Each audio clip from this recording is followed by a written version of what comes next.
Good evening, everyone. Thank you for coming out here tonight. We really appreciate this. My name is Phil Palmisano. I'm a representative from the 132nd Assembly District, Southern Tier and Finger Lakes region. I'm one of the co-chairs of this Transportation and Infrastructure Task Force. This is our second of 8 forums that our conference is holding around the state. The purpose of these task forces is to listen to you, to get your input, your expertise, your advice, things that are working, things that aren't working, where you need help. We know money is a big part of that. We understand that. In our meeting last night in Binghamton, a lot of focus, which I do expect a lot of focus here today, and rightfully so, is on local infrastructure, given the impact it has to our municipalities. I just want you to know our conference has continued to really make that a priority, and we're going to continue to do that. Particularly through the CHIPS program, the Pave New York program, Bridge New York, programs like that that deliver resources right to the municipalities. We always look into ways to improve that, but we understand there's a critical need. We've had some success over the past 6 years. If you look at where the CHIPS funding level, if you combine CHIPS, Pave New York, the extreme winter recovery money, where that was 6 years ago compared to where it is now, most of our municipalities are receiving 50 to 55% more when you combine it than they were 6 years ago. But we also recognize there's a huge unmet need, billions of dollars in unmet need. And we also recognize, and that's something we've been continuing trying to educate our colleagues, even from the downstate region, that we understand that, when we talk about local infrastructure, 87% of the roads are owned and maintained by our local municipalities. 52% of the 18,000 bridges in New York State are owned and maintained by our municipalities. And 48% of the miles driven are driven on our local roads. The comptroller came out with a report last year that when they're just talking about the unmet need on the bridge aspect for the local infrastructure is $27 billion in unmet need and need for our structurally deficient bridges. When you take the whole state, in the state bridges, we're looking at about $75 billion. You have similar numbers when you talk about pavement needs, whether it's the states. You've seen the backlog on the state side. It went from 4.3 to 5.5 billion over the past year.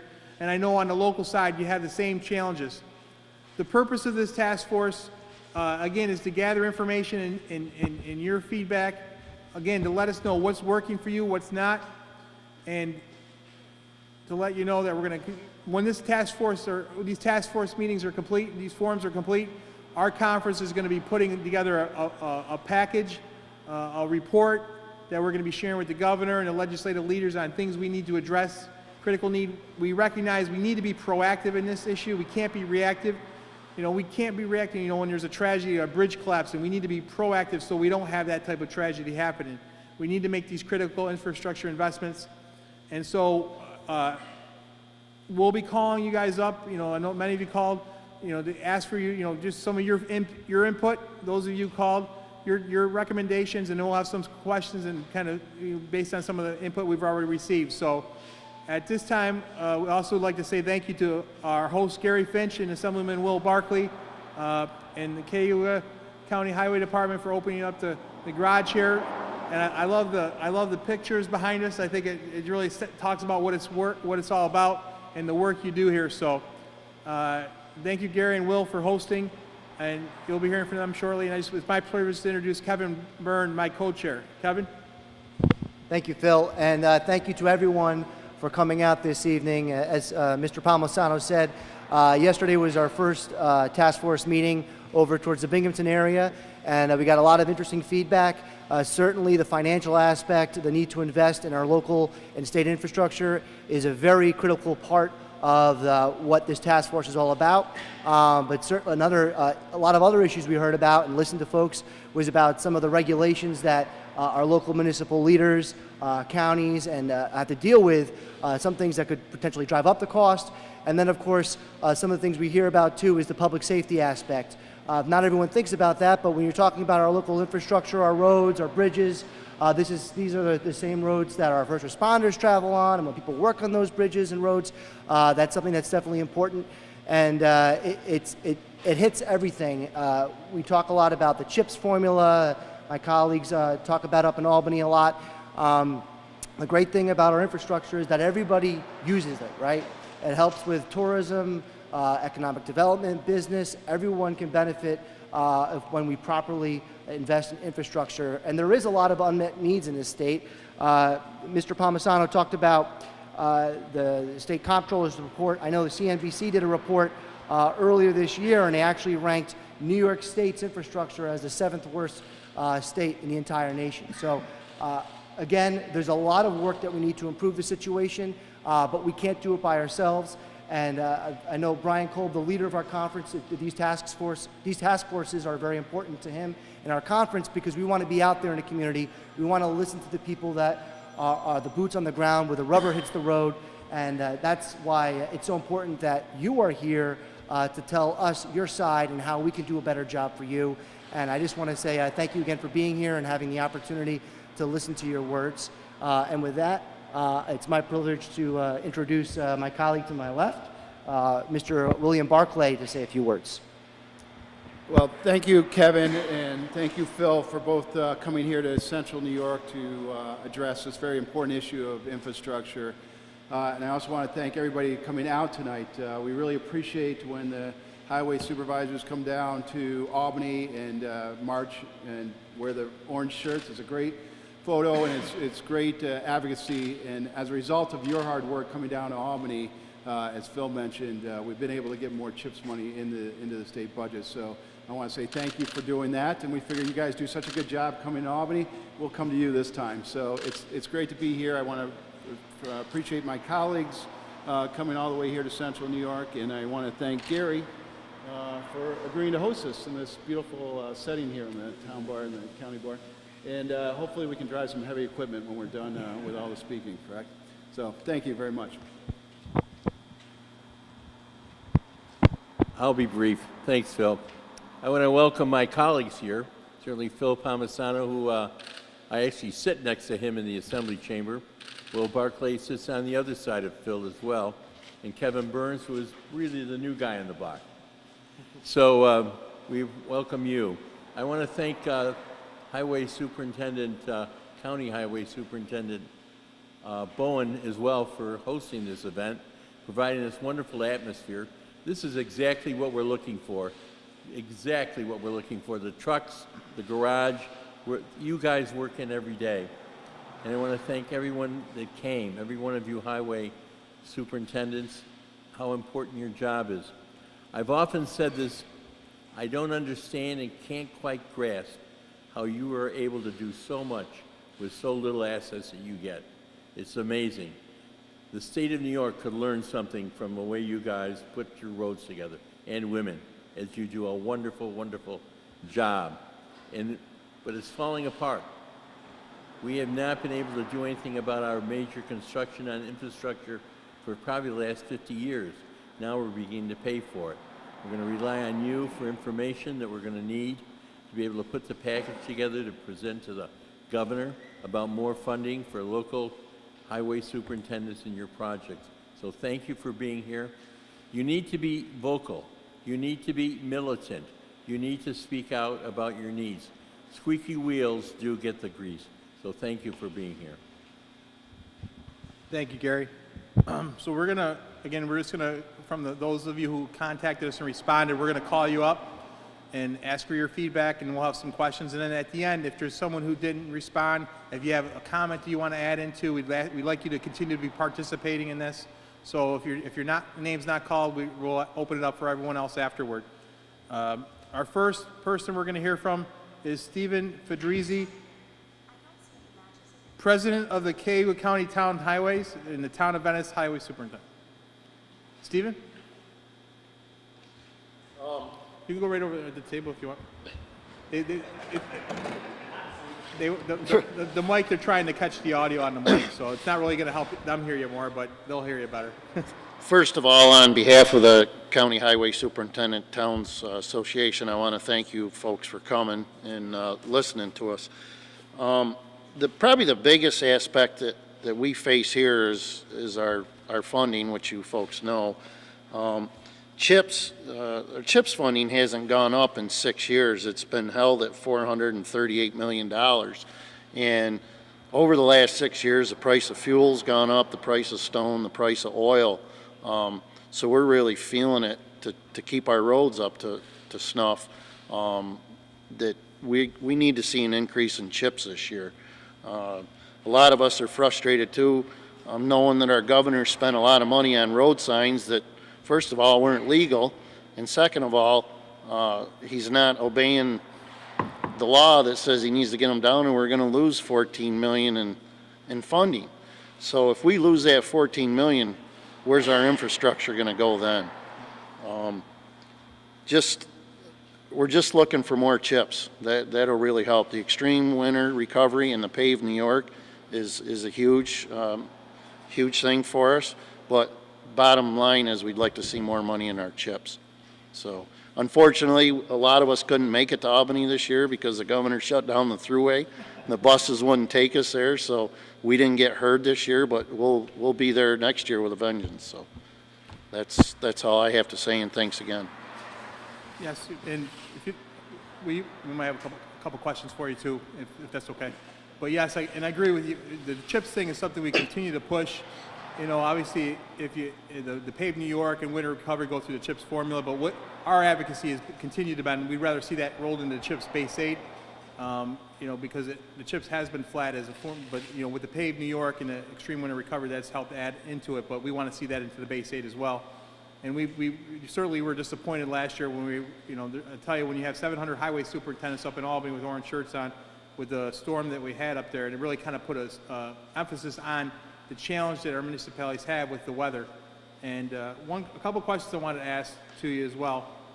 That one of the topics that came up relative to CHIPS funding that was brought up at our meeting last night in Binghamton was sometimes with the CHIPS program, there's restrictions, and it has to have a 10-year useful life, and that there's things you could do, a municipality would be able to do that would be a good thing, like chip sealing, if you could have more flexibility in the use of those funds. Is that something that would be helpful to towns and villages, do you think, or do you think the 10-year useful life, did they have it as a way to keep it, or is there a way to make the program more flexible so you can do more and make those dollars go further?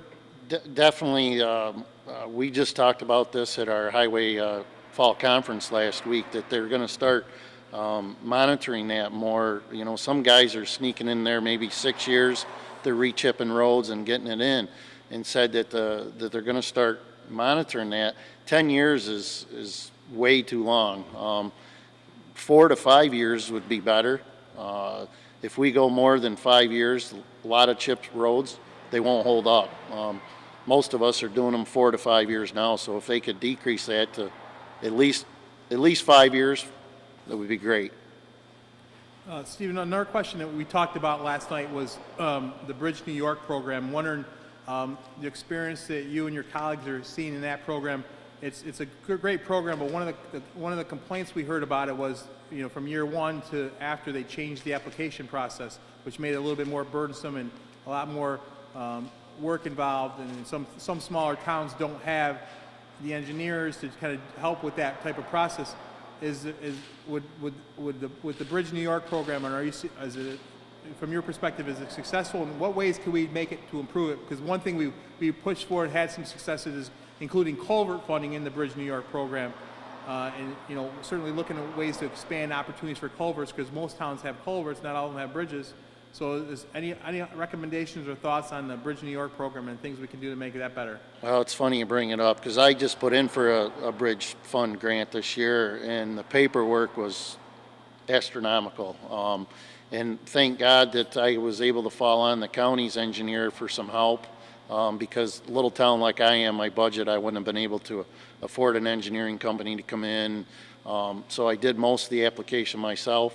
But the paperwork is unbelievable for a small little town such as us.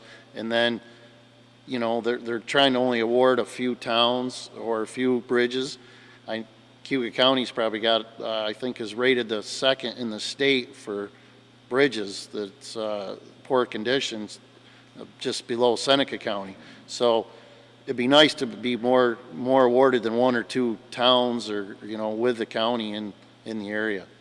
And then, from what I've heard, the cost, just the legal costs and everything else that is involved, a bridge that could cost the town maybe $300,000 to replace if they could do it on their own. It's costing us like 1.2, 1.3 million going through all the state aid and funding and that, so.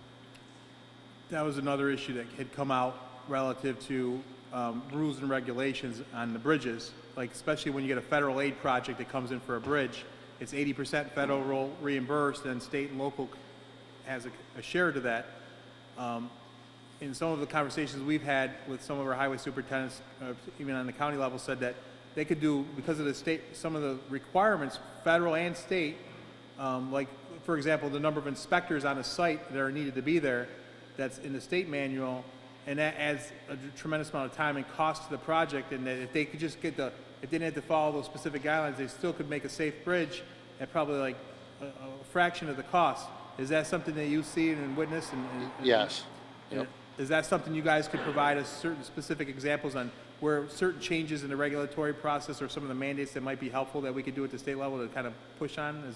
I know the inspector one was mentioned primarily because that's the state handbook, but the feds reinforce it. I think that's the biggest one is the inspectors.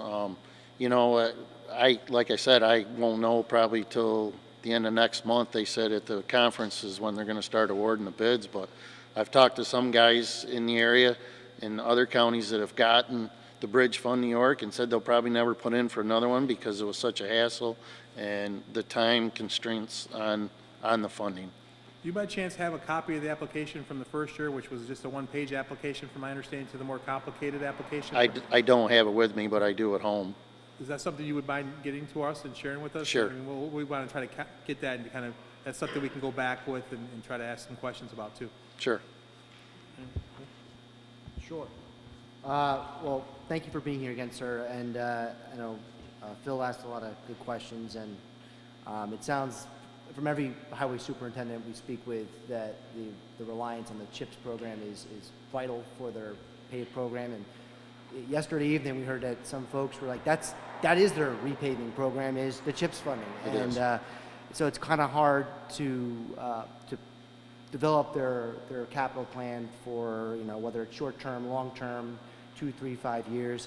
Can you kind of speak just in a generalization, how reliant you are in the municipality you represent, you serve, are on CHIPS, and if that either helps or if there's other limitations from you looking at a plan that's like 5 or 10 years down the road?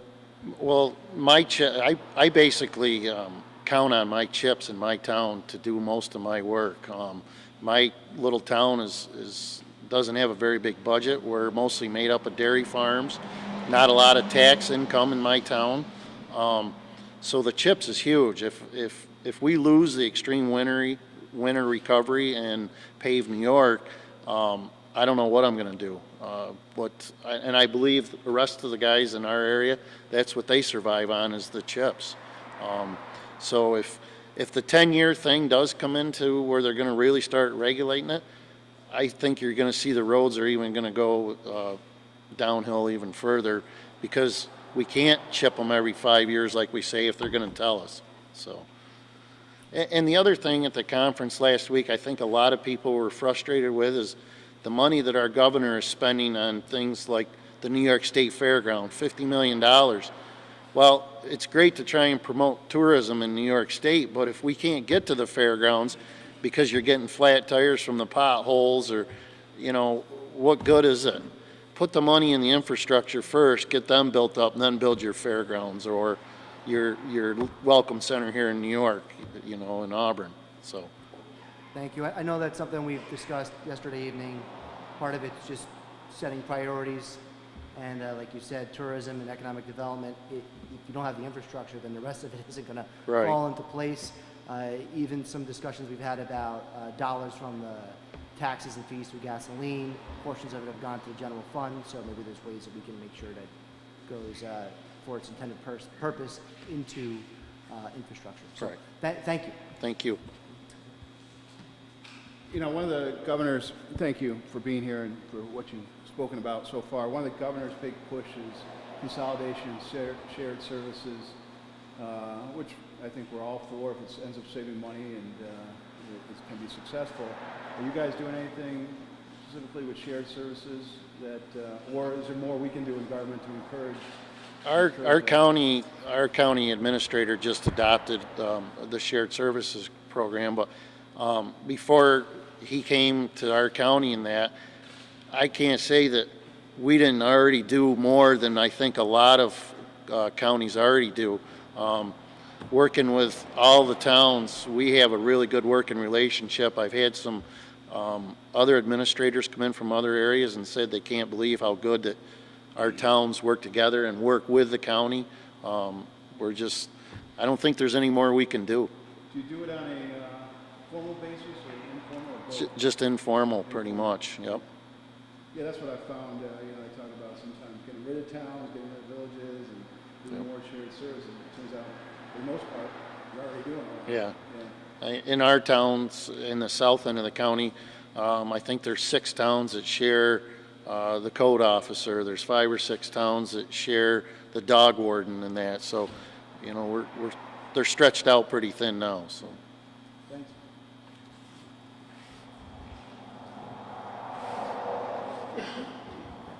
Thank you again. Thank you, Steve. Appreciate it. So, Don Wilson from the village of Cayuga. Thanks, Don. I think what we're forgetting here, we're going to talk about highways and the CHIPS program, but I think what we're forgetting is water and sewer.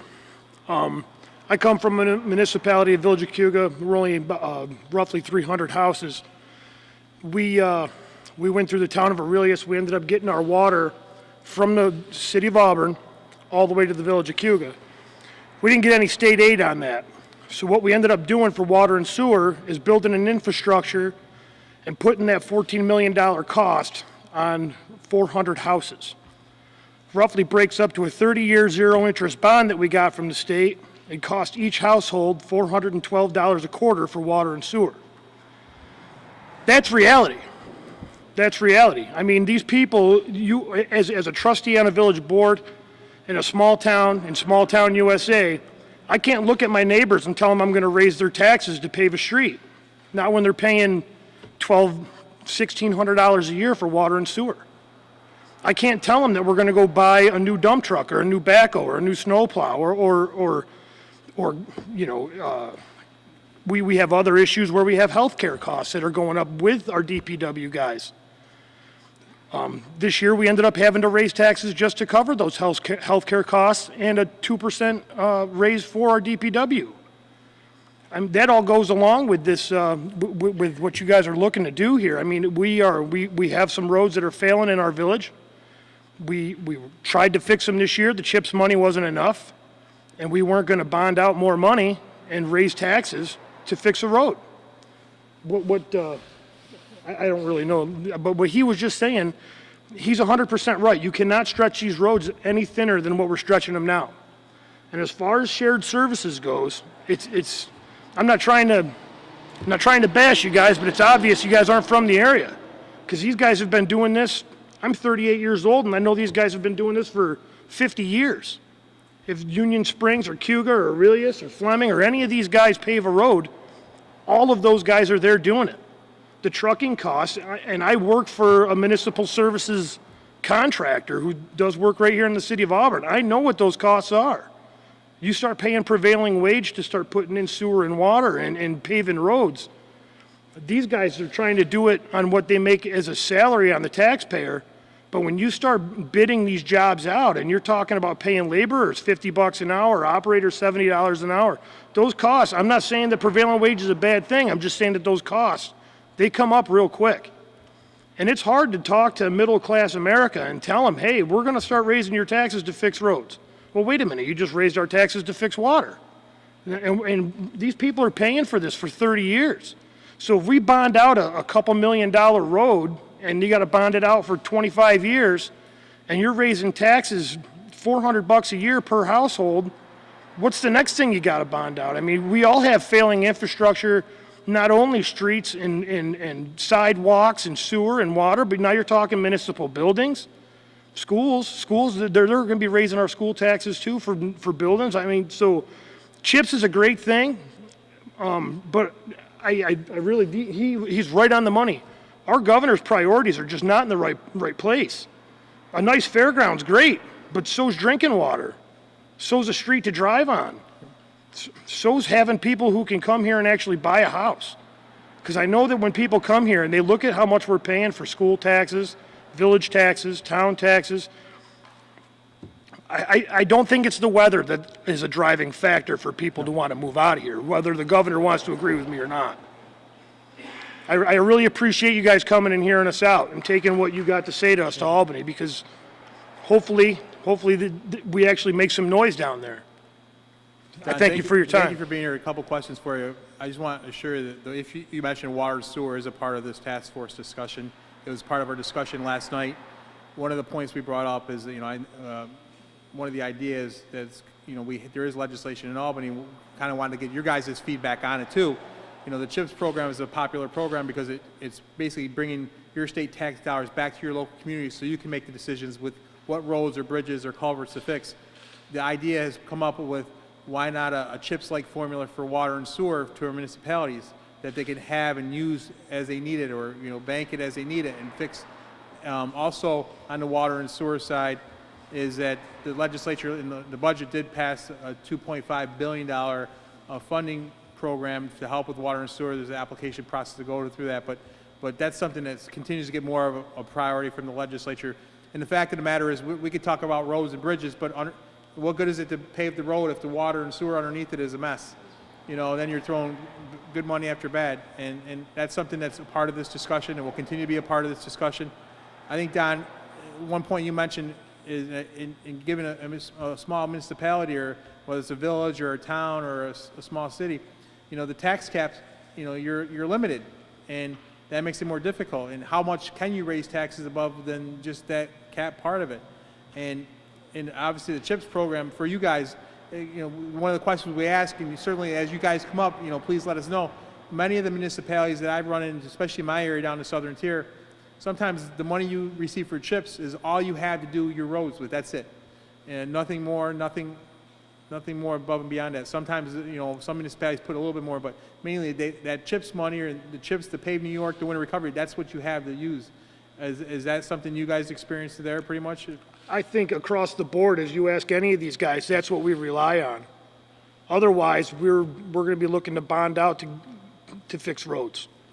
We don't have the extra money. I don't know of any municipality, honestly, I know in this room, that can just say, hey, we got the extra money to start paving roads, start putting in water lines, and start doing sewers. None of us have it.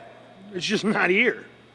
What we're doing, we're stretching every dollar thin, and that's every village, every town, every municipality in this county, I know for a fact, is doing all they can to stretch everything they get without raising taxes. It's tough enough on these folks here. I know one of the other areas that we've heard a lot is from municipal officials over the years that has really kind of not gotten the attention which we really think it needs, and it's something we need to continue pushing for. Is the AIM funding has been flat for a long time after the cuts came through, and certainly if there's a way to increase the AIM funding, that's unrestricted aid right to the municipality, so you can prioritize your decisions. I mean, that's something that continues to get discussion in Albany as well, and certainly we'd like to see more aid on that and to help the municipality, because that goes right to the local, that's helping the local property taxpayer as well. Same thing, we look at CHIPS as some sort of mandate relief, because that's money that's going right there. Every $1 you spend in CHIPS program is one less dollar from the local property taxpayer out the property tax base.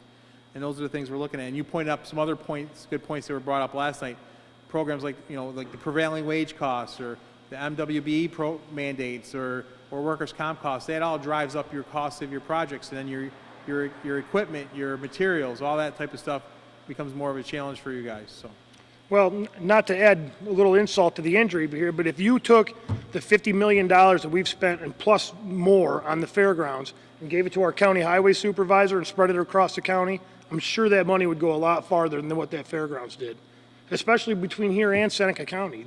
This area is in dire need of updating. Doug Selby, who is Cayuga County Water Authority, he'll tell you this county, water and sewer wise, is proverbially in the toilet. We're in trouble. We are, Village of Cayuga, we're lucky enough to where we already got it in the ground. But the problem is now we've got that infrastructure underneath us. We're pretty bound to do anything else. It's really tough to go to a middle-class family after you're charging them that much money for water and sewer alone and tell them you're going to start raising taxes underneath them to do the next project. And the next project's coming. It's just a matter of time. We're all living on a little bit of borrowed time around here, especially if you're trying to take chipped roads and make them last 10 years. That's no way. There's just no way that's going to happen. Don, just first I wanted to say, I know this was brought up yesterday when we talked about shared services, and I hear this in my district, northern Westchester, Putnam County. They've been sharing services for years, and one of the biggest obstacles when the governor announced this was it had to be a new project. So even though you've been doing this for years, and I'm sure everyone in this room has been sharing services in some shape or form already, have you received any dollars? No? I'm thinking the answer is probably not through the Shared Services Initiative. But that is something that is not select just to one area. We're hearing that so far, like in my area and in Binghamton last night, that was a big Shared topic. services isn't a new idea. It's just new to the governor. These guys have been doing this forever up here. I mean, it's just the way it works. Just because Governor Cuomo all of a sudden says we got to do it and it's got to be new, well, how far do you want to stretch us? You know, because that's what you're doing now. Now you're forcing us to stretch that rubber band just a little bit further. And there's not much left to that rubber band as it is. Yep. I've been hearing similar remarks in other areas too, so I just wanted to let you know that, and it's always good to take that in. I know you talked about, and there are people that leave this state, and it's not because of the weather.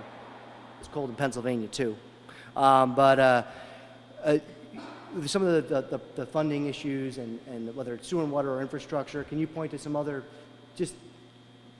I'm just curious if anything else, like is it delayed other projects that you can think of, whether it was a business coming into town or maybe keeping a business here because infrastructure that you can think of, it's postponed that type of growth in the area? Well, the village that I'm in, it's not going to do anything for us that I know of. It hasn't done anything. But I know that it's definitely kind of kicked the can down a little bit when it comes to other municipal buildings. We have a fire department that's in need of repair. We have a village rec center that's in need of repair. We have a DPW building that's in need of repair. So all of these other things, while we're paying for the infrastructure that we had to put in with the water and sewer, those things are just, they're hanging on. There's nothing we can do at this point, you know, without having to raise taxes because we're going to take out another bond. It's just, that's the only answers I think any of us kind of have now. Like I stated before, I don't know of any municipality in this area that has the extra money to just do these things. I mean, I know the city of Auburn has a road program, but I know the village of Cayuga doesn't. I don't think the village of Union Springs does. I don't know if any of your towns really have a quote-unquote road program where they have a couple $1 million a year that they have several roads paved.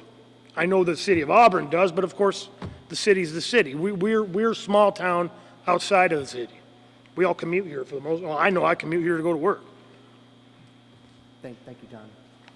I don't really have a question, but I guess it's a comment in solidarity with some of the comments you made. You know, one thing I was surprised when I first got elected, first how massive the state budget is. It's more than what, north of 150 billion now? 163 billion dollars. When we talk about chip funding, we're talking about 678 million. It just seems like sometimes our priorities get wacky, and we're not, in the scheme of things, in the whole state budget, we're not talking about a huge percentage. We're not talking about 20% of the state budget. And so it seems, again, I think it comes down to priorities, and I think sometimes the leaders in Albany, I guess we can take some blame for that, really have misplaced priorities. And it's unfortunate because the impact of relatively underlying small dollar amounts are massive for our local governments. And we just have to make sure that message doesn't get lost in Albany and make sure we hear you guys. The village I'm in, we're talking $350,000 give or take budget. $350,000 give or take budget. In the state of New York, you just said $163 billion. And we're worried about paving a half a block, 2-3 blocks, maybe, because we don't have it. Right. We don't have it. But the governor can go out and buy a helicopter. He can pave the state fairgrounds. Anything that cuts a ribbon, he can do those things. But I can't fix a sidewalk in front of an elderly's house because we just don't have it in our CHIPS budget. And what happens is when we face financial constraints on the state, say we just flat funding or even cuts in funding, it has a bigger impact on small towns and villages than it does on bigger municipalities. They're just a bigger size. They can handle a 5% cut where, 5% cut to your budget. There's nowhere else. Same with schools for that matter. The school districts, you cut their budgets, there's nowhere else they can go. You can't tap the taxpayers anymore for that. So I don't really have a question. I just don't know what the answers are. I just don't know what the answers are. I know that this is what this is all about. Well, So exactly. I'm just telling you from a small municipality of 250 households, these are the hurdles we face. And I know that some of these towns, they have a little bit more. These are farm communities, majority, and they have the same struggles that I know we do as a small village.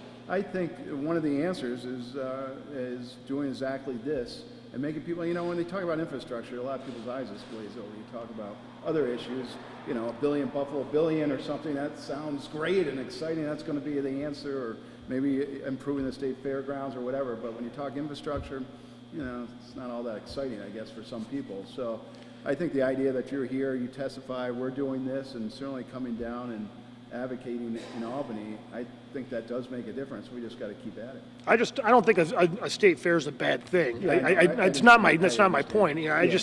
There's better money to be spent in better places, and the people who are paying the taxes in this state deserve to be invested in, especially the property owners and the homeowners who are investing to keep their property values up in the hopes that the mass exodus doesn't continue and our property values and the investments that we're making in our households does maintain. I think that's the longevity of owning a home, is hoping that when you do sell it later on in life, you get that investment back.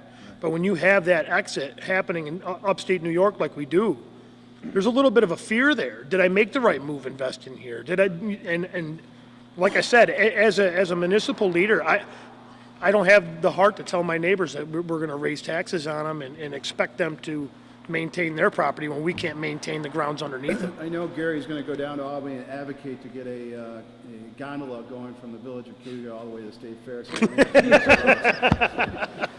Dan, I want to ask you brought up the water district over there, which is, I think, if any community at all, Cayuga's probably got the highest water sewer rates around. How long ago did they get established? 3 years ago. So you get another 27 years. 27 more years. Yeah. You're paying about $2,400 a household, right? $412 a quarter, so $1,600, $1,700 a year. A year Per for water and household? sewer. It's high. I mean, it's high. It's unbelievably high. But that's a problem we have in this county. You mentioned it. I mean, we got a problem with the lake, keeping the water pure.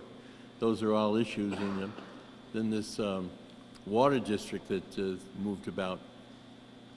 They're talking about coming down 90 to Aurora, putting a water line in through there and sewer. You know anything about that? Well, I know the village of Aurora, they just got some funding for an updated water filtration system. Filters, they get It was through Wells College, I know that, and that was the filtration system supposed to be the latest and greatest for the harmful algal blooms. That's Yeah. that's a whole other side of this municipal services and shared services for that matter. The city of Auburn, they're feeding water to not only us, but Troop, Owasco, Fleming, Port Byron, Senate, Springport. Yeah. So there's a big shared service, and when Owasco Lake gets algal bloom problems, you've got, 60,000 people that's going to affect? Exactly. That's a problem. Although I think we skimmed by it this year, I don't think everything lined No, up. this was unlike last year, this was a pretty good year, Right. but we know that it's a problem. Do you have people outside the village of Cayuga that are using the water We do. as well? We do. We're trying to get more houses on it all the time to help share the burden, The town of Aurelius is using it. We hope to head north towards Montezuma maybe someday. It's going to be mostly the town of Aurelius that we're surrounded by the town of Aurelius. Part of Springport, but Springport's water comes all the way to the end of their line, so Thanks, Don. Thank you. thank you. Thank you again. we don't have a name down, but there is someone from the Transportation Project for Cayuga County. Yes, would you mind coming forward and sharing your thoughts with us, please?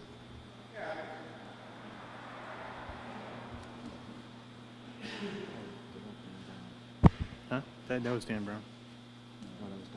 Oh, was it? Okay. Let's go back. All right, you again. Sorry. Thank you.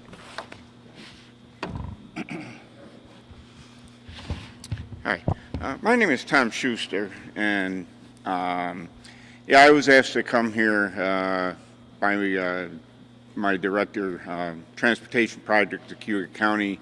We operate the SCAT van, and at first I was kind of wondering why, we would have been asked to come to something like this, concerning transportation, the roads and stuff, because we only drive on it. But as I'm sitting here, listening to the other people that commented, I'm thinking that maybe it was serendipitous, maybe because in my past life before I retired, I worked for the state comptroller's office and I did municipal audits, and I worked in a lot of the towns and villages in this county and several other places around the state. And there's always been issues in terms of, maintaining the roads, maintaining the infrastructure, and the costs involved. And one of the things that we used to do, like I say, I retired 8 years ago, and I don't know whether they're still doing it or not, but we used to recommend to the municipalities that they set up some kind of a capital plan. Rather than having to issue bonds for every major project that comes up, establishing, capital projects funds and setting money aside. The problem with that is that most of these municipalities, they work budget to budget, and their concern every year is, what do we have to dig out of the taxpayer's pocket this year?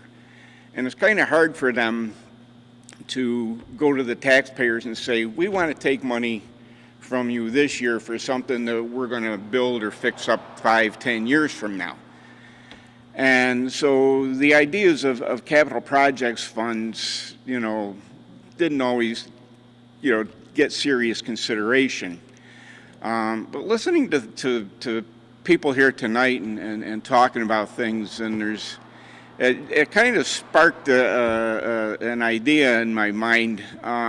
When you look at school districts, okay, they're just talking yesterday, I guess Auburn is talking about, a new capital project to improve things with the schools and stuff. And you always hear that there's state money available for these projects, up to 90%. And it seems like school districts around the state, every time they have a capital project, there's a good percentage of it that gets funded by the state. Yeah, that still comes out of my pocket, but it's something that makes it easier for the local taxpayers to bear. And so it just kind of sparked an idea that I'm going to throw out, and, details I don't know, but it's something that maybe, people ought to think about. Maybe if the state can come up with some kind of an incentive program, like this thing with the shared services, they want people to come up with shared services. Maybe some kind of incentive program for municipalities to come up with long-term capital plans, 5-year plans, 10-year plans, where maybe the state could give a percentage of the monies that the municipality set aside to add to that, in order to be able to reduce, the amount of monies that would come out of the local taxpayers' pocket to help, keep these roads in repair, keep the infrastructure in repair. Most of our water and sewer systems are well over 100 years old. And when they were first built, they were probably only anticipated to last for 50 years. But because they've still been working, people haven't been thinking about fixing them until they get totally broken. And if you can have an incentive to set money aside so that these things can be built and maintained in the future, it would make it easier, on the taxpayers, the local taxpayers, to cover the cost for that. Tom, that's a good point. I think that was the question we asked, and we continue to ask at these forums about creating almost like a CHIPS-like program for water and sewer. So that's money that the municipality can count on a yearly basis. Now, how that formula would work, for CHIPS is based on other factors, so we'd have to figure that out. And certainly, that's something we need to be looking at in the long-term planning side of it. And I think one of the Bridge in New York's been talked about as a good program, but one of the complications of it, there's an ending time frame for that. And some of these programs take some planning, and if there's no commitment for resources beyond that, then some municipalities aren't going to bother their time with it, or that you might not be able to plan that far ahead. So the planning part of it is a good idea, and then certainly we always look at ways for the state needs to be a partner on incentives and stuff of that nature. For sure. Just more of a comment, Tom. I think you mentioned about some of the aging infrastructure, and I think part of that needs to be part of this conversation about the legacy costs, because we are one of the older states in the entire nation. So some of the infrastructure, just I think by that fact alone, is older. So those are costs that we all have to plan for, and I think your point was well made. Just quickly, do you have any problems with any of the public transportations that's using our roads that because of potholes or anything, the cost of? Well, yeah, I mean, it does a job on our vans. I know, I don't know if any of them are here, but I mean, our vans are maintained by the county motor pool. And, between tires and shocks and things, we have vans that are only 2 years old. And they only have maybe 20,000 miles on them, but they drive like they got 80,000 miles on them. So, it's Thanks. I think one more quick question on the public transportation side of things, because one of the challenges we've had is because of changes coming from the state to public transportation systems, especially for non-emergency medical travel, where we've seen some of those public transportation systems basically lose funding altogether, because basically having paying for people to get cab rides versus using the public transportation system. Are you seeing some of those challenges as well in your industry? Yeah, I volunteer mostly in Auburn, but we do operate throughout the county. We have vans that operate out of Cato that covers the whole northern part of the county. Have a van operating out of Union Springs, one out of Moravia, and we have one that covers Weedsport and Port Byron. And I know I've been volunteering there for it's been almost 8 years since I retired. And we do seem to get, we have to schedule rides by appointment, simply because, the way they do things, it's not like we can drive around like a city bus and just, pick people up. But it's like we get the same riders all the time. And when I talk to some older people and say scat van, and they're like, well, what does that do? And I told them, especially around Auburn, we go around, you got doctor's appointments, you want to go shopping, you want to visit people. And a lot of people don't even really know that the service is out there. But the ones that use the service, they have all kinds of good things to say about it. And probably there's a trade-off. Because we service, along with senior citizens, we do people with handicaps, wheelchair patients, and people with walkers and stuff. But when you deal with seniors, a percentage of your clientele passes away each year, and you have to get the word out to let new people know that the service is available, and so certainly ways to go about that. If we can find ways to get people more knowledgeable about the service and everything, it'd be good. How many vans do you run in the county? Let's see. Right now, we got 4 out of Auburn, 1 out of Cato, 1 out of Union Springs, and 1 out of Moravia. So there's 7 active vans that we have right now. One of them is practically dead because just a simple thing like the instrument panel doesn't work. So when you're driving down the street, you can't even tell how fast you're going. Probably not a good thing. And, probably shouldn't even be driving it.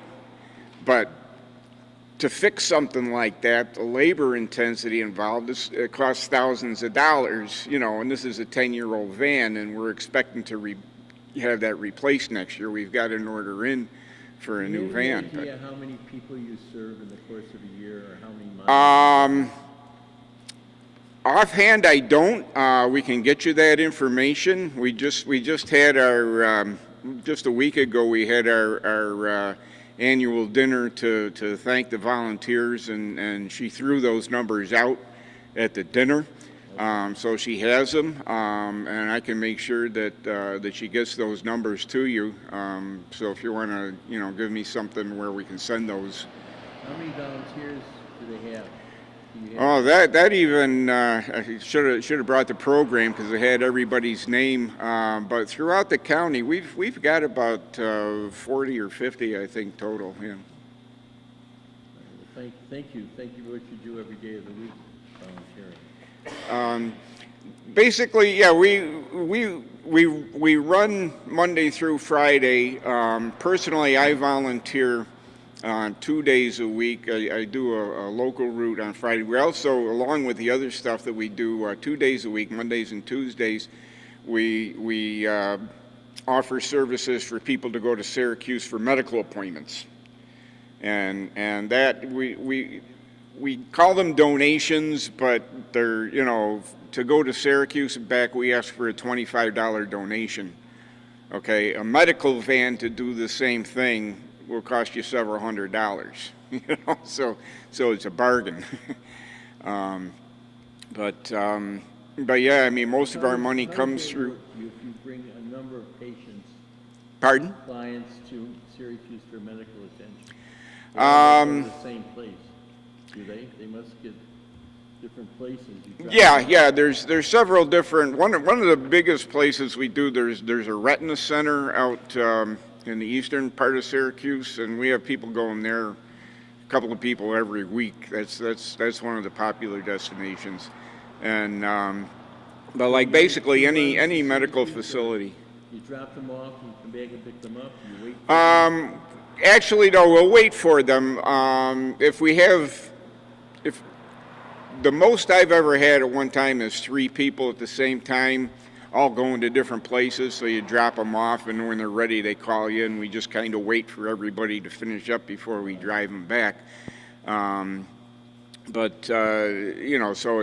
that's why we only do it 2 days a week, though, because it takes a while to do all that, and actually we kind of have a lack of volunteers that are willing to drive to Syracuse. There's only a couple of us that are willing to drive out there because all of our driver volunteers are retired, and most of them are older than I am. And so, is there a greater need out there than you can supply the volunteers to?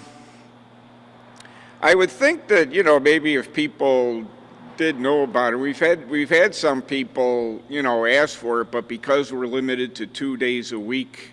If they can't get their appointments on those days, so certainly, yeah. I mean, if we could, offer the services, on for maybe 3 or 4 days a week and had the volunteers, we could probably do it, yeah.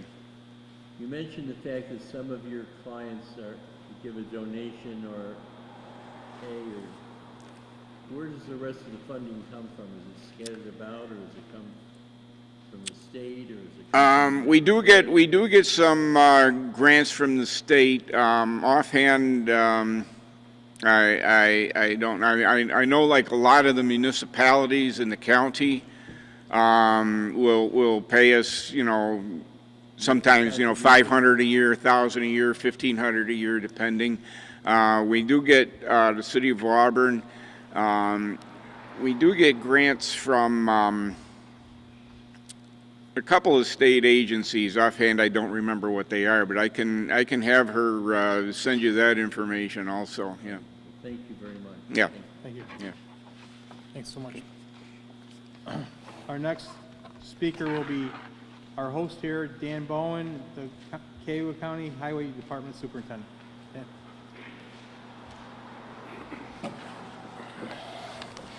Well, I don't have an awful lot to say that hasn't been said already, and I'm relatively new at this job and just actually filling in for a little bit until they find someone. But from what I've seen in the year that I've been here, that the CHIPS money is a big factor. Bridges and culverts they're just horrible, very expensive to fix. We got, I don't know what the number is of deficient bridges and culverts, but it's well over 50%, I'm sure. And with the Bridge New York program, you're very limited to getting accepted for one. So it's harder to get everything, put the money towards these things when your roads are falling apart too. So you got to prioritize where we're going to do the money. This year so far, we've had at least 4 or maybe 5 yellow flags on bridges, which are costly. You got to get them fixed because the yellow flags will turn into red flags. Then you're looking at posting weight limits or closing roads. We haven't had to do that yet, but Steve basically said everything that I can say about the funding. We need more money to keep the infrastructure going. Right. One question, just kind of, and this is for everyone too, as you come up. I know there's some engineers are going to be speaking relatively soon too, but as far as some of the regulations and rules, you know, when we talked to Steve a little bit about the bridges, you know, some of the guidelines, is that something you're running? Is there anything that you could recommend that you might offer to make changes that might streamline the process to make it better or smoother? I'm not really familiar with the whole process. We're going through a couple of the projects right now. I know we got one bridge that's been out there since, I believe, 2013. We've been trying to get replaced. It is finally supposed to go to bid this fall, but it's all been just the paperwork. It takes forever to get the T's crossed and the I's dotted, and you're constantly getting paperwork back to change, and we got an engineering firm that's doing it for us, but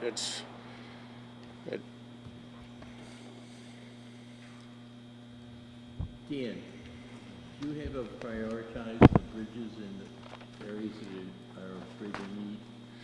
Do you have a census of? There is a bridge rating. We do have a bridge rating, how the state rates them.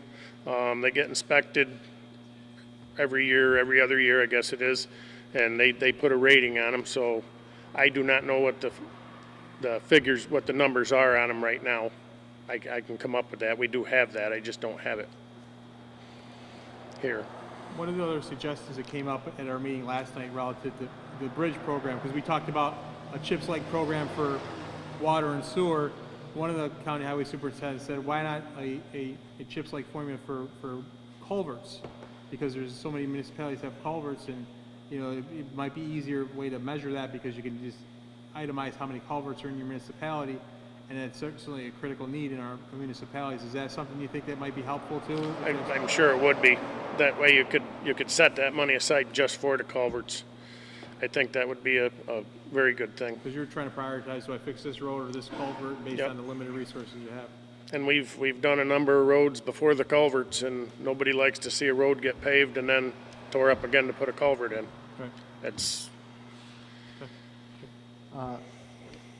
Dan, congratulations, I guess, on filling this spot first, right? And thank you for allowing us to hold this event here. It's really important. Glad we had so many people turn out. One question, it sounds like, I'm not sure exactly how effective, or that's not the right word, I'm sorry.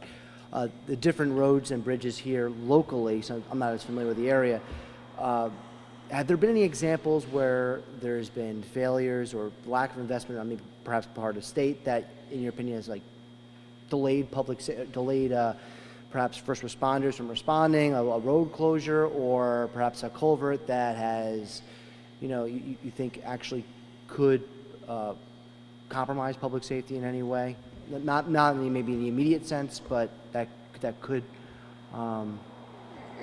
Last year, we had the flooding down in the Moravia area, and we had a lot of places that were very bad shape.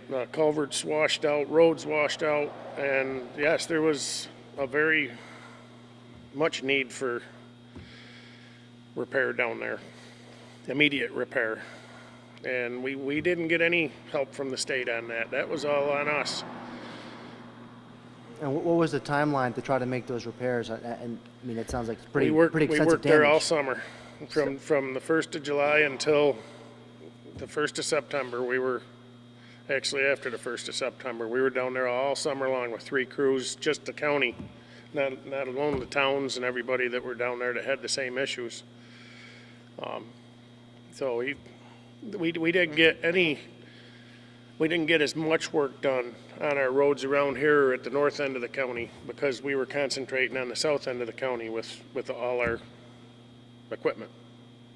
And we were talking with some of the folks yesterday evening, and we talked about the heavy rainfall, and they said the extreme winter recovery funding is great, and they're looking forward to some summer recovery funding, which is something I never really thought about because of, there's obviously different needs that we have to face and challenges throughout the year. Thank you again. I don't have I guess a comment about the extreme weather recovery money, which I think is great, but one of the things we run into in Albany with our colleagues, they have, especially when Superstorm Sandy came through and everybody said, we got to get money, and I don't think there's always a recognition up here that we have extreme winter weather almost every year that we spend a lot of money plowing our roads and repairing them as a result of the cold weather. And, I'd like to see something a little bit more permanent in there and a recognition of those costs that affect us all up here in upstate. I have some concern over the ditches and the runoff. It ultimately ends up in our lakes. And I think the town of, I don't know, we have the highway superintendent from Semproni's here? No. No? I think that was one town that was a concern because of the runoff. I was just wondering if there a policy to clean these ditches out. And the hedgerows are being reduced, creating more and more water coming into the roads and into the ditches as well. It depends on who you talk to. Soil and Water Conservation District, they would rather us not clean the ditches out as much to slow the flow down that's getting to the lake. We're working with them, putting in check dams and stone rock dams to hold the water back instead of letting it flow down and wash things out. I don't know who you can put the blame on as to why the ditches are getting silted in and why it's all ending up at the lake. The highway departments seem to be the ones that they point the finger at the most. All right. So if you don't know I don't know who to blame either. Then. Okay. That's my next question. Not to interject here, but how many miles of Cayuga County is bordered by farmers? Their lack of care for where the runoff goes. Lots. I mean, that's a major problem. What's the problem? When it comes to ditch lines in the county, in Cayuga County, there's a good majority of our highways here are covered by farmland, and they're the ones taking down the hedgerows. It's not the municipalities. So there's got to be a give and take, I think, eventually there as well. Because of the traffic on the roads? Well, no, I mean, when it rains, it hits these open fields, there's no hedgerows to slow the water down before it goes into the ditch. This time of year, there's nothing on the fields left for buffer crop. It's all dirt. All the dirt's washing into the ditch. And that's a lot of the problem, I think. I think, yeah, I agree with you on that. I think there's a plan to eliminating cover crops nearby and also to not eliminate these hedgerows. But most of them have been taken out in the last 10 years. Yep. It does require a lot more water. It doesn't trap it. That's an issue too.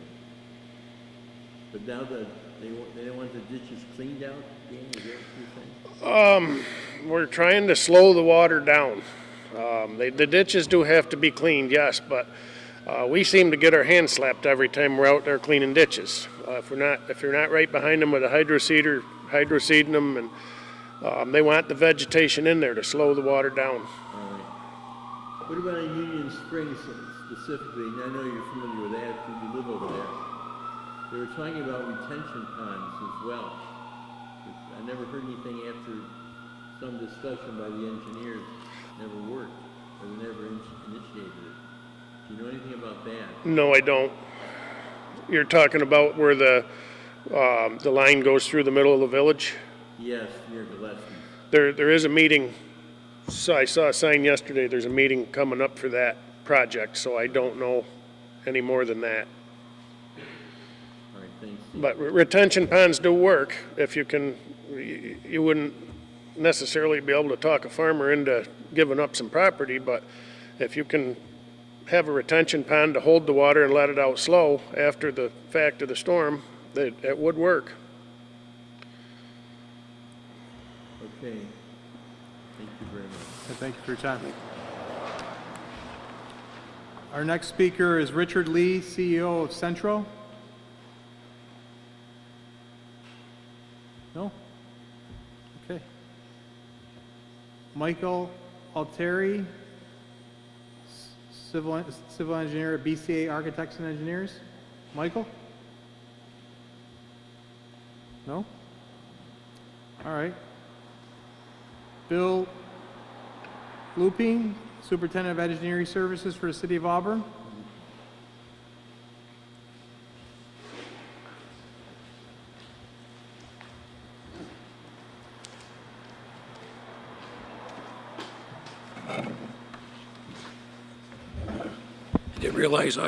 Didn't realize I was one of the speakers, but I'm glad I got a chance to talk.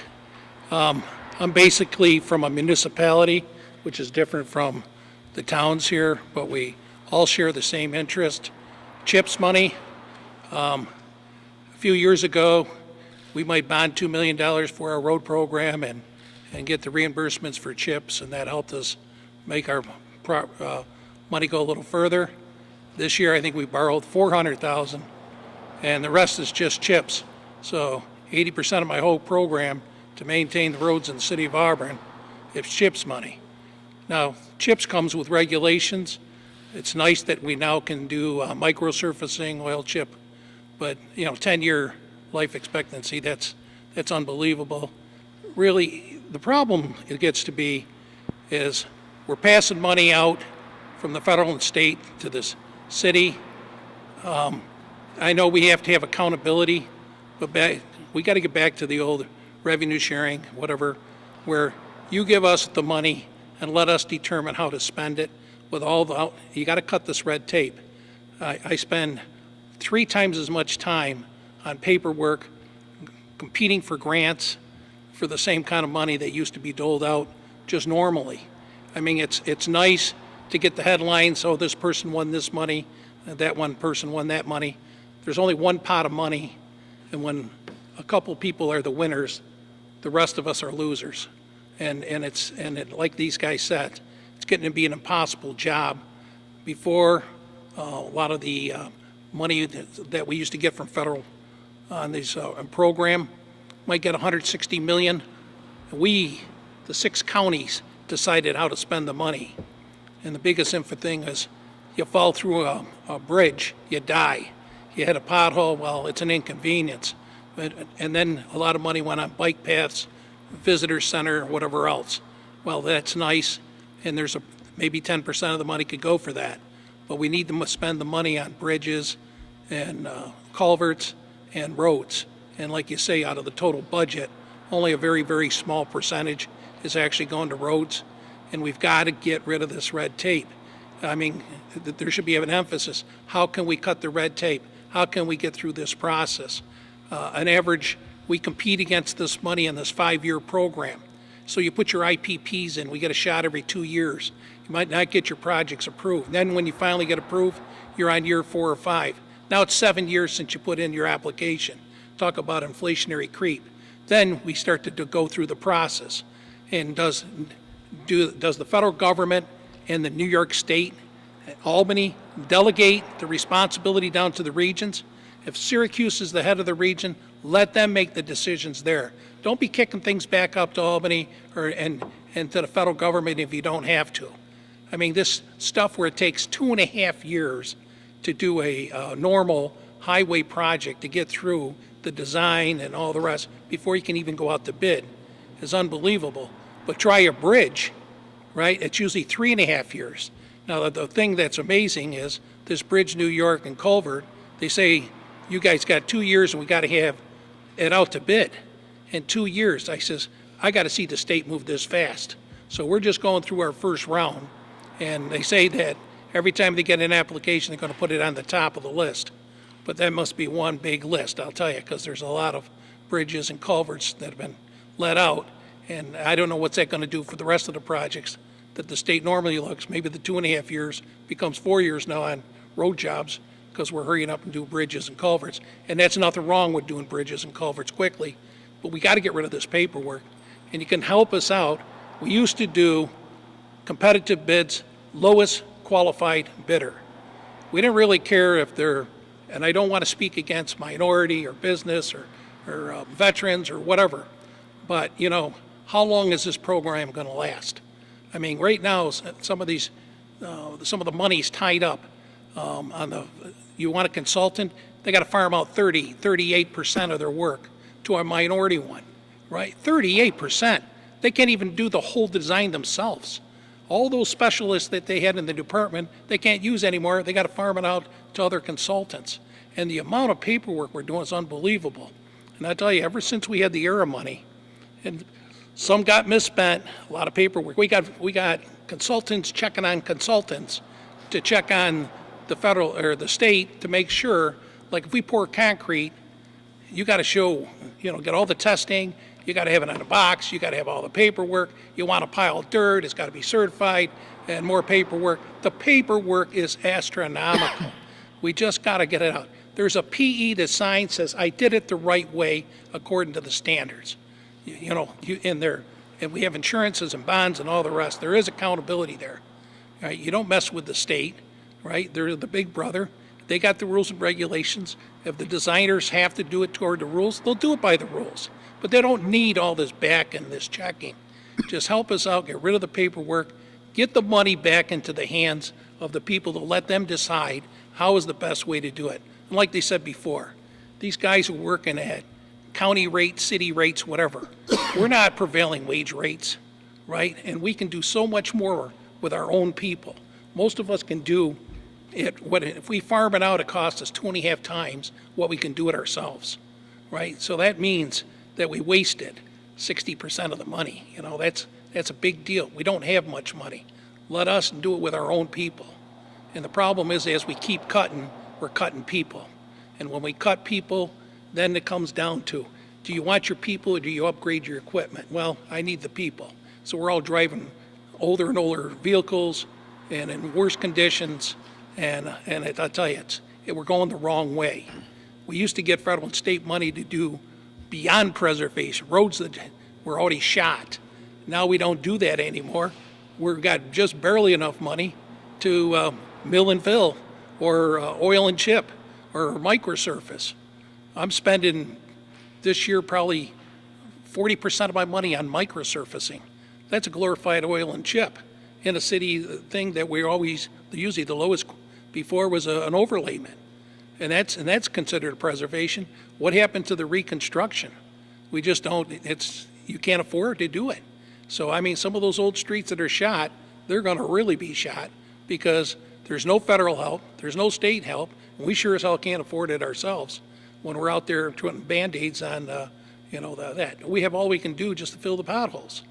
You know, so whatever you can do as far as, now, one last thing, I'd be remiss if I didn't say it. Arterial maintenance. I get 85 cents a square yard to maintain the state highway. They don't, in the formula, they don't even give us, they call it lane miles. Well, how about all the parking lanes and the thing? It should be an extra for what is the width of the road, square yardage of the road you maintain. You know how much I get? Like at 160,000, they deduct for what it takes there's 50 signals and traffic signals in the city, 25 are state-owned. They deduct the cost of maintaining those state signals, but at the current rates, not at the rates that I'm paying back in the 1980s when I got 85 cents. 85 cents doesn't even pay for all of the street lighting and the electricity used in the traffic signals. It doesn't do anything for the cost of plowing, maintaining the roads, oil and chipping. They expect me to do everything less than 1 inch of pavement. They're asking me to microsurface the state highways. I'm out there spending $60,000 probably just putting crack seal on the state highways. My God, and like I say, all the money that I got paid for the electricity and all the snow plowing and cutting the grass and maintaining the sidewalks and the fences and all the salt and the plowing expenses, that's all in the city. So, I mean, whatever you can do, put us back into maybe the 21st century, that would really be ideal. Back when I did it in the 80s, I looked at it, it cost us $3.50 and I got 85 cents a square yard. I'd hate to do what the calculation is today, but it's a hell of a lot more than 85 cents. So, you know, like I say, if you can cut the red tape, spread the money around evenly, and I think that's a great idea about the culverts and sewers, handled like you do the chips. If you got a lot of culverts, you should get a better share of the money because you need more cost to maintain those. That's a good thought. Real quick, a couple quick questions. First of all, on the arterial maintenance aid, that's something we've been pushing for a while. We worked with NICOM and looking at the formula. Actually, I have legislation in that my colleagues co-sponsor that would increase that threshold. I believe it's still $1.80. That would be a big help. Also working with a colleague in New York City, Assembly Democrat from New York City, Neely Rozek. She's got similar legislation, and we were trying to, as part of the Transportation Conference Committee, we were trying to get that inserted as part of the budget discussion, because it's not a, from a dollar perspective, as a big perspective, it's not a lot of money statewide when you, just to update that to where it should be for inflationary purposes. So that's something that's going to continue to be a focus for sure. Other couple questions I just wanted to ask your opinion on. Relative to some of the regulations and red tape, is there certain things you can point to that you could send to us that we could, you know, share with our colleagues in the Department of Transportation that we can have them take a look at and review? Well, the biggest thing is, what do you call it? Let your local offices do the review at the local offices. You don't need to be kicking up railroad stuff when you got a local railroad office all the way back to the main office. It's right of way. Right of way's got to go to some judge, and it can take you an extra 6 months to a year once the local people do it. You got excellent people in Syracuse. They'll even do the right of way for us on these locally administered state highway jobs here. They're fantastic. They do their work in weeks, and then we wait around for 6 to 12 months for either the federal or the Albany to do their portion. What do you call it? Distribute the responsibility down to the local levels. They're the ones dealing with us every day.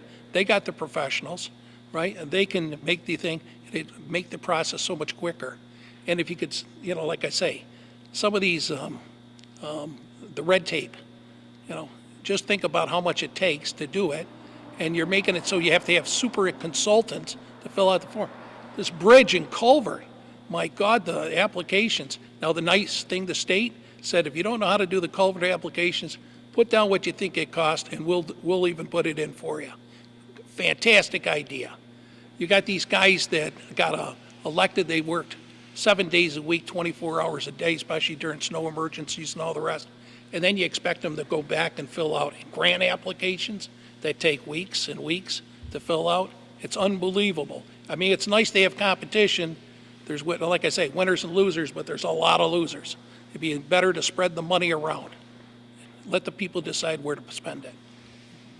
Well, just one more thing on the CHIPS program, because I know Yes. we were talking a little bit earlier about yeah. how there's restrictions, like you have to have a 10-year useful life.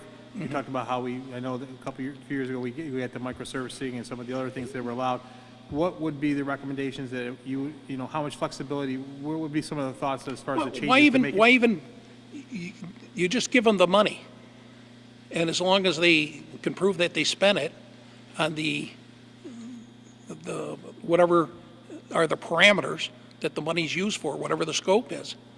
Whatever the need is, wherever you need to do it. Let us put it there. Your priority is. Right. I mean, if it's supposed to be road money, sure, you don't want them to spend it on some water line that's out in somebody's backyard. But on the other hand, if it's something to do with the roads, let them decide where their best cause is to utilize that money. When we microsurface streets, we're supposed to say it's going to last 10 years. Well, that's crap. It isn't going to last 10 years. But, if we go back and within 10 years, probably shouldn't say this, we hope that nobody checks on every job that we spend money on, did we do anything on it within the last 10 years? That's one thing. The other thing is they, in the city, we're urban, we're not rural. They want handicap ramps. They want pictures of every ADA accessible ramp on every corner that we go by.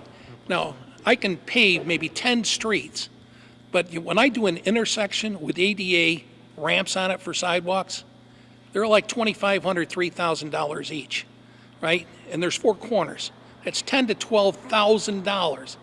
I spent more money on that one intersection than I did paving to the whole next block with the microsurfacing. But if I got to do those corners, so I try to pick the streets that I've got ADA corners on that I'm going to microsurface. But I'm running out of them pretty soon. I'm going to have to spend a lot of money improving those corners just so I can get the money for the microsurfacing if I want to keep doing the microsurfacing versus something else. And the reason I'm doing the microsurfacing, I can do 10 streets for the cost of maybe 2 streets of mill and fill. And I can do 7 mill and fills for the price of 1 reconstruction. If I had to reconstruct, the city of Auburn's program would be probably 1.5 blocks. With the combination, I'm doing maybe 8 blocks of mill and fill and probably 30 blocks of, the surfacing, microsurfacing. And before I used to I need to get 25, 30 blocks of mill and fills at least, and maybe 3 blocks of reconstruct. But those days are gone. There's just, the money isn't there. And like you say, city of Auburn needed to buy a fire truck. There went some of the road program money. They need to get some dump trucks, which they need. There went some more of the road program money. When I got done, I got $400,000 that they bonded. And it used to be $2 million a couple years ago. But that's, money's tight, and they run for re-election, and nobody wants to say you're raising taxes. And so what you try to do is you spend it and where you can see it, and you hope that those other things don't bite you in the long run. But they're coming to bite us, like our bridges and culverts are right now. Okay? One of the frustrations we continue to have, and I think the highway superintendents from the state and county do a good job of pointing it out, we collect over, probably somewhere in the neighborhood of $4.7 billion in driver-related fees and assessments. $1 billion of it is the state sales tax on gasoline. $500 million of that's about $520 million of that goes to the county share, but $520 million is the state share. That 50% of that money goes, at $520 million goes into the general fund. The other 50% goes for bonds. I mean, if you think about that, $520 million was just for the sales tax was put into the trust fund dedicated for infrastructure. But out of all that $4.7 billion, only about $2 billion of it goes into dedicated infrastructure. That's some of the frustration we have. We either do those programs without having to bond chips. We could pay for it out of those fees and assessments. That'd be the best way to do it. That would be the common sense way to do it. But unfortunately, that's common sense doesn't ring too loudly with some people up in Albany. But thank you for your input. And thank you for coming here. And Dan, thanks for hosting it. Do appreciate it. You guys do a fantastic job.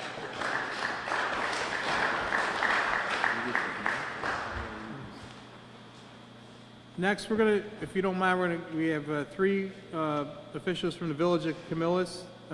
Martin Ronaldo, deputy mayor, Michael McBride, trustee, and Jean Patanas, deputy administrative services for Western. Oh, she's just Michael and Martin, please. Sorry about that. Other person separate. Sorry. Yeah, I just saw that.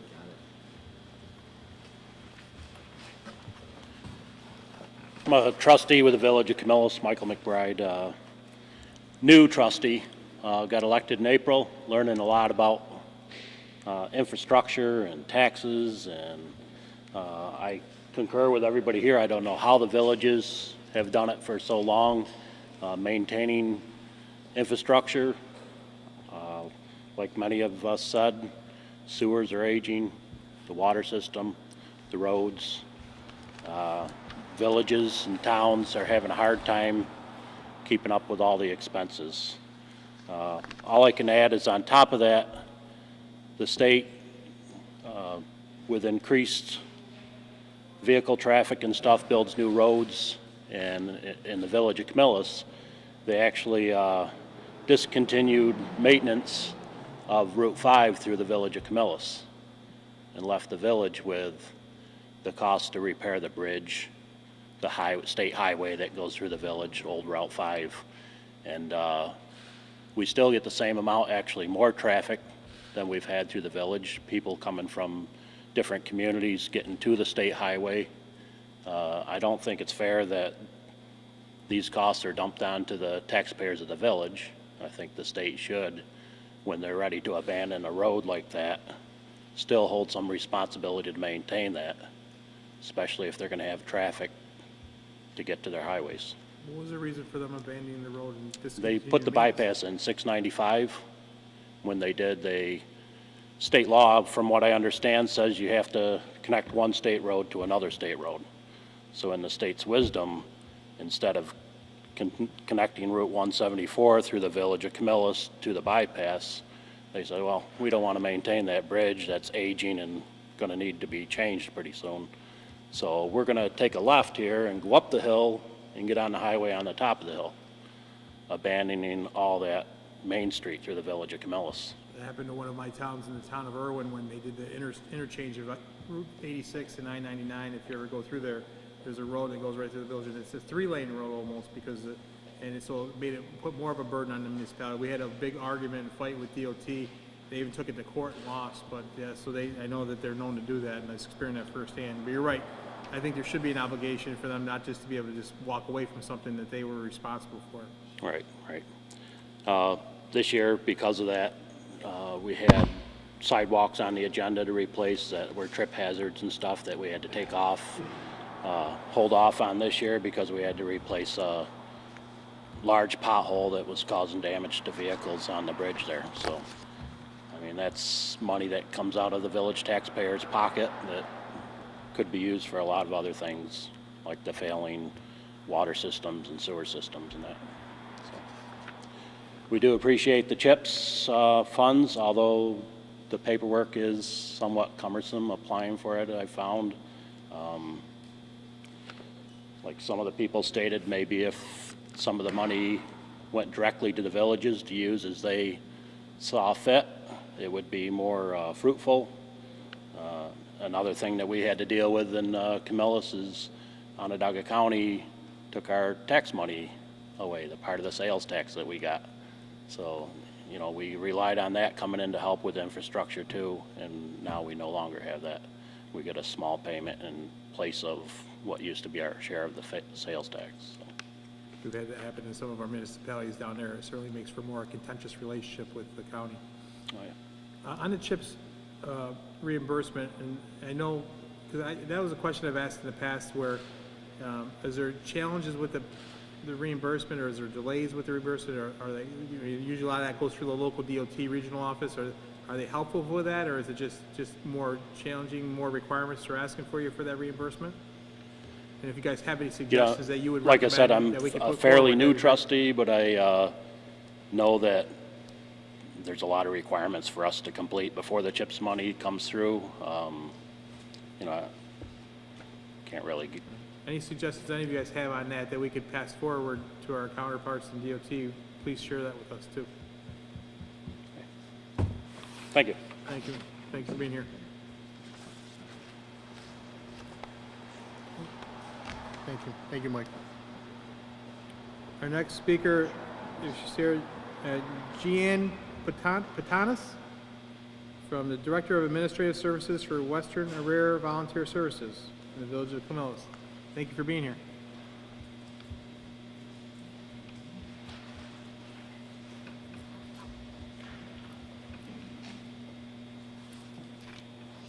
I feel incredibly out of place, being female here. And I'm also not highway or anything else. I'm a director of an ambulance service. We are on the western border of Onondaga County. We respond to Cayuga County fairly often. Okay. I know the the microphone doesn't work. It's more for the recording. Well, that but- explains that. Okay. My background, I'm coming up on 40 years in public safety. First of all, I am a field provider, so thank you for what you do, because I've been out there 24/7, and I know that I've been able to get my patients where they needed to be because of what you have done. I have a lot of concerns when it comes to talking about the infrastructure. And I am one of the people here who is definitely old enough to remember when the New York State Lottery was supposed to be the answer for our education issues. Seems like a lot of people are winning an awful lot of money in Powerball and Mega Millions and what have you. And our education system is still as bad as it was all those years ago, and perhaps even a little worse. Each time you turn on the TV, someone has a new program, a new bill, a new law, new requirements, changing requirements. What I have seen historically with New York State is a Band-Aid on top of a Band-Aid on top of a Band-Aid. We really need a bigger Band-Aid. Oh, better grab a big bandage with a lot of tape. At some point, the dam breaks. You're a task force. You're going all over the state listening to the issues that these guys are having. People who work for me are on these roads. We're on the roads 24/7, just like the police, just like fire, just like the nurses and the doctors who are staffing our hospitals, our nursing homes, and everything else. We count on those roads. I count on the village of Camillus and the town of Camillus to be able to keep the roads maintained. I know how often we're replacing tires on ambulances because, you know, the most traveled roads anywhere are always to the hospitals. While you're looking at this, please don't put another Band-Aid on it. You need to solve the problem and not just Band-Aid it until next year, because every Band-Aid just gets worse and worse and worse. Thank you for coming out. Thank you for making this trip all around the state to talk to people. But please, no quick fixes. It's got to be a long-term plan. If this were private business, nobody would even have a conversation like this. You'd be looking at least at a 5-year plan or a 10-year plan, usually both.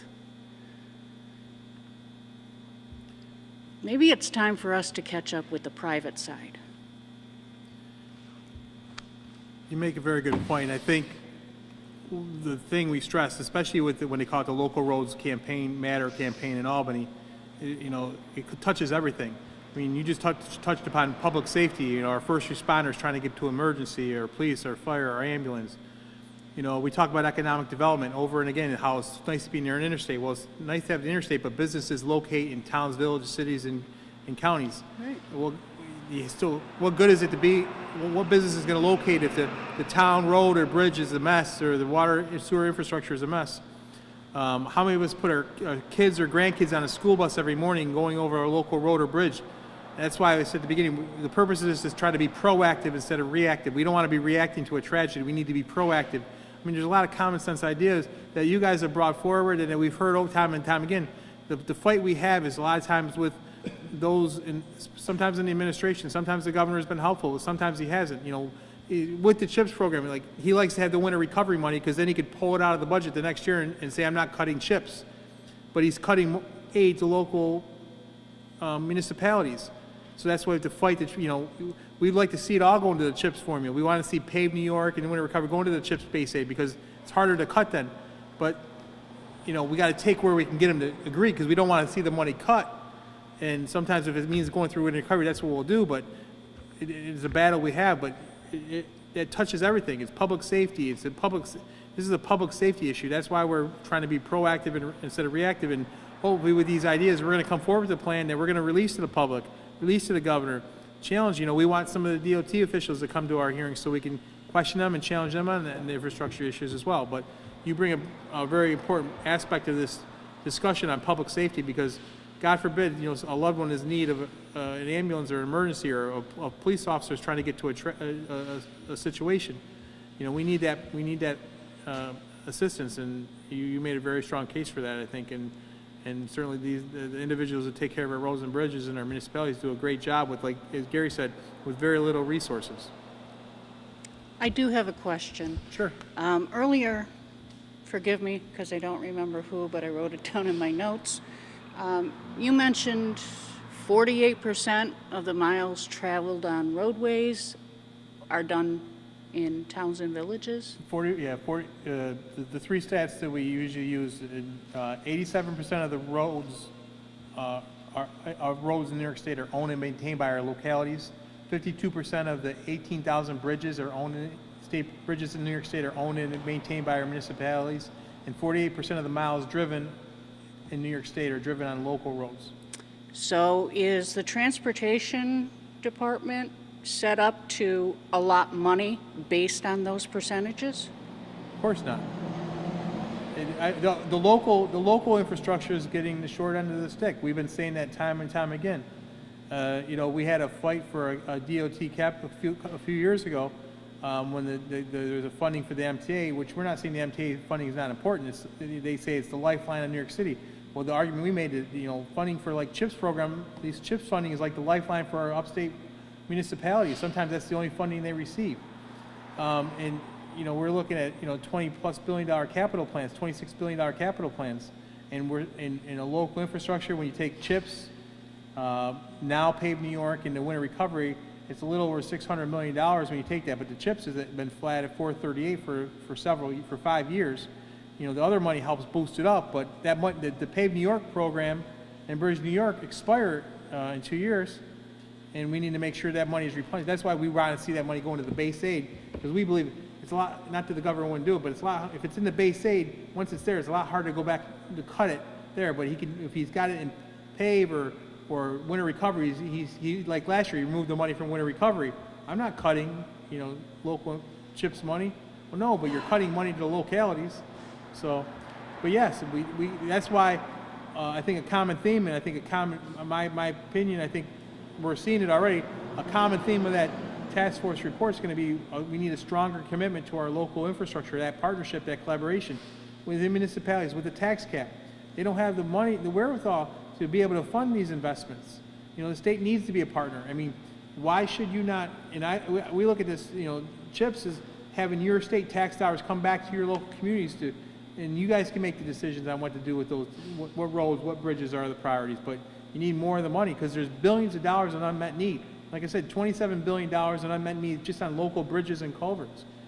And then the conditions of our roadways. I mean, there's billions and billions of dollars of unmet need that need to be addressed, and that's why, from our perspective, from the leadership's perspective, from Leader Kolb, we want to have this task force, and we want to be a part of it because we know this is a need, this is a priority. And I think this is something, I know a lot of people think, I remember doing an interview with Liz Bender, she goes, it's not like a sexy issue like education, or to me it is, and again, what gets to the heart of it all, like how many of us put our kid or grandkid on the school bus every morning? You see when there's a bridge collapses, then everyone says we need to do something. That's why we need to be proactive and not reactive, and that's the whole purpose of this task force, to come up with solid ideas and recommendations that we could, share with our colleagues and the governor, and try to address some of these problems, like not with the Band-Aid, but with a legitimate fix. And that's going to take an investment and a commitment. Thank you. Gene, I just wanted to, it's Gene, right? Yes. I just wanted to start by saying, when you first sat down, I think you said you felt a little out of place. You're not. So, It usually doesn't stop me. It's okay. before I was elected to this office, I actually worked and volunteered as an EMT for many years. I worked as an EMT for about 5 years, but I volunteered for about 15 in Westchester and in Putnam counties. And one of the reasons why we probably asked you and other first responders to be here is because you are on those roads, and a lot of times the effects of whether it's a lack of investment in infrastructure or a lack of maintenance, it could actually result in the delay of someone getting to a home in an emergency situation, or it could be someone just doing a basic life support transport to a nursing home or somewhere else, could delay transport or, heaven forbid, cause an accident. So I just wanted to make sure you understood that. We appreciate you here. And I did want to ask a couple questions because this is something that I've actually dealt with on a personal level as an EMT. Have you ever seen the effects of perhaps either, it could be a highway worker also for some other people here, or an EMT that could be working on a scene after a motor vehicle accident or something like that, where whether it's the first responders or the people working the scene feel that their safety could be in jeopardy because of traffic. So like, Every day. okay. So one law that we passed since before my time was the move over law, right? And that's a statewide legislation. So I'm always curious if there's enough public awareness about this, if the penalty fits, measures the crime. We've had New York State police troopers get hit by cars because some people haven't honored the move over law. So do you have any comments on that? Has it been effective? Do people know about it? The move over law is great for police. I can't write anybody a ticket and they know it. People don't move over for fire. They don't move over for us. So even though it's been To me, expanded, that a that law- awareness isn't there. They're not following That through. law is a Band-Aid. People are not supposed to be texting on their phones while they drive. They're not supposed to be using a handheld cell phone when they drive. We don't have enough police officers out there to write the tickets that should be written. People are supposed to have their headlights on in the rain. How hard is that? They don't. These are the Band-Aids. People feel good because it's something good to do. We're thinking about you. We got your back. And then nothing happens. Nothing really changes. It's very frustrating as a lifetime resident here in New York State. Well, almost my lifetime. I've lived in other states. I have lived out of the country. What pertains to one area of New York State never seems to apply to the rest of the state. New York City is a world unto itself, and it's not just, it's a busier place. Their EMS rules are different, but those are different in Albany, are different than what we have in A Bay, are different than Buffalo, are different than Syracuse. And a paramedic from Long Island can't practice up here in Syracuse without going through 15 hoops. I hate to think what they're putting you all through because, they're actually giving you money. We don't get any money, and we're going through all these hoops. I'm very sorry for what you guys are going through.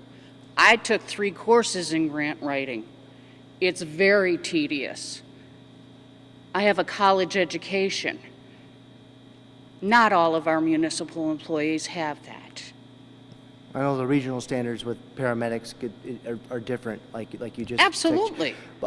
Is there any specific incidences or examples in your career here where first responders or somebody else has been clipped? And is part of that because, I would speak more, I guess, to state parkways. I'm not that familiar with the area here.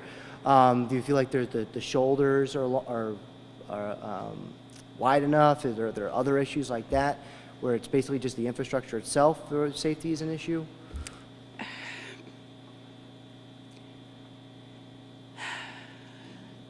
You don't have to answer. It's more of this. It's not a one cause, okay? There are some things that have changed that were improvements.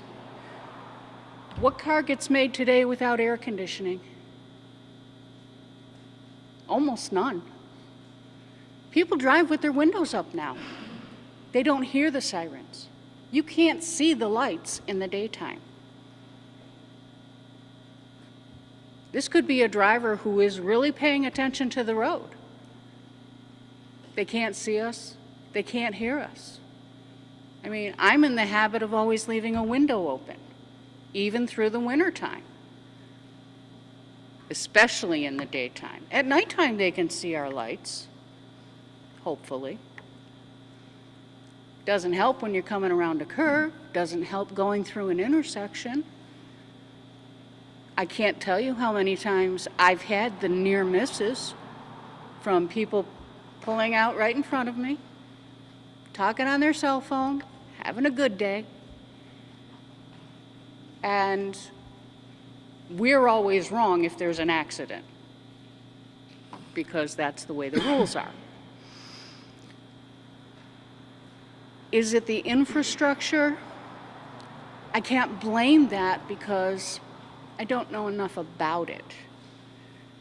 I'm more concerned that when there are multiple projects going on during one of the 2 seasons we have in upstate New York, being construction season, that when I've got a bridge out on one side of my district and there's only 1 or 2 ways around it, okay, but if I take one of the other ways around it and it's in a different town, I may not know that they're milling over there. And I still have to make it to point B where my patient is. Worse yet, a lot of these projects, they have Jersey barriers up. Totally get it. However, when there's a Jersey barrier that puts the traffic in 1 lane only, emergency services has nowhere to go but be in that lane. So if something has happened in there, how are we getting to it? You ever try to back up traffic? Yeah. They don't have anywhere to go on a lot of these roads. When there are the multiple projects going on, it would be nice to see some sort of coordination so that services have at least a way to get around everything. Well, thank you, Gene. I really do appreciate your comments and your assistance in this task force meeting. Eugene, how many volunteers do you have? Pardon? How many volunteers do you have? When I joined my agency 18 years ago, we had 69. It transferred for volunteers. There were probably another 60 or so volunteer EMTs. Right now, I think that's probably a scary thing we're seeing a lot in our volunteer ranks. You know, around New York State, particularly rural areas, our volunteers are the backbone of our rural communities. And if absolutely. Yep. And then the regulations with the excess training requirements and the thing we point out, I know Fastney did a study, and it was a little off topic, but you know, when we talk about property taxes, if the services provided by our volunteers had to be paid services, it would cost additional property taxpayers in New York State over $3.2 billion a year annually. So I mean, that just shows the impact that our volunteers have. Not only do you guys all look out for your neighbor and your community, but you look out for the taxpayer as well. So thank you for that. Please pass our thanks to your volunteers. Our next speaker is Tricia Jessett, Senior Engineer for Cortland County. Tricia? Not here? No? All right. Oh, there's, oh, great.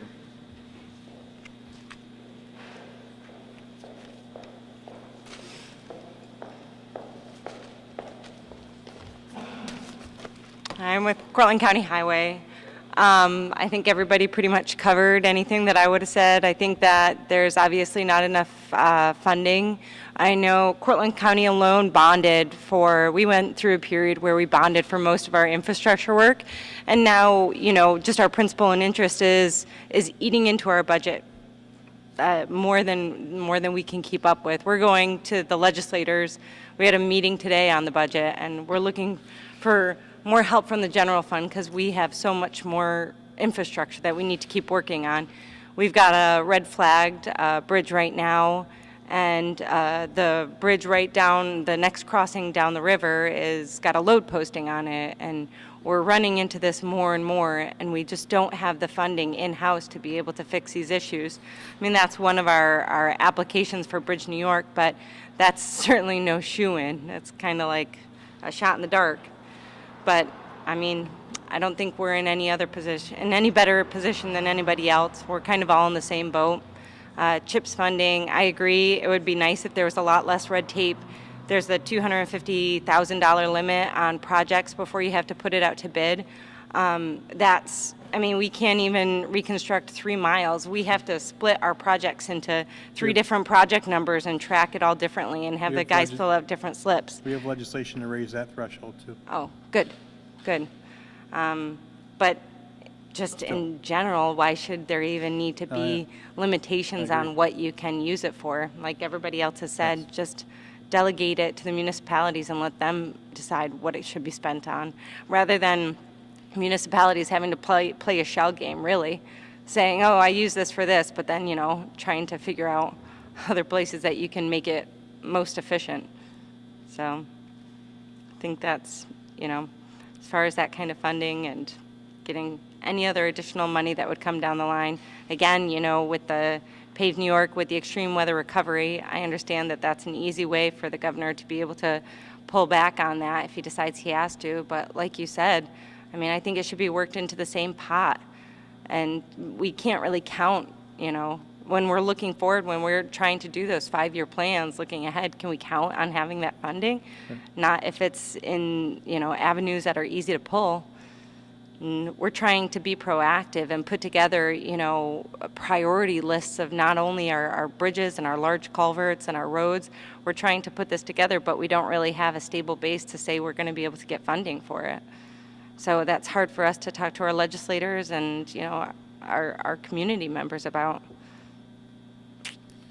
Did you, relative to some of the red tape or some of the regulations, that was another question I know I brought it up a couple times. Just wanted to ask you from your firsthand experience, is there specific regulations that you're running? I know I mentioned specifically on some of the bridge projects, if it's federal funding, you need, you know, additional inspectors on site. Is that one of the bigger problems that you're facing? You run into that very often? Or other areas? For our federal aid projects, you know, I think the minority requirements are crazy. Right. I think that's probably the biggest issue.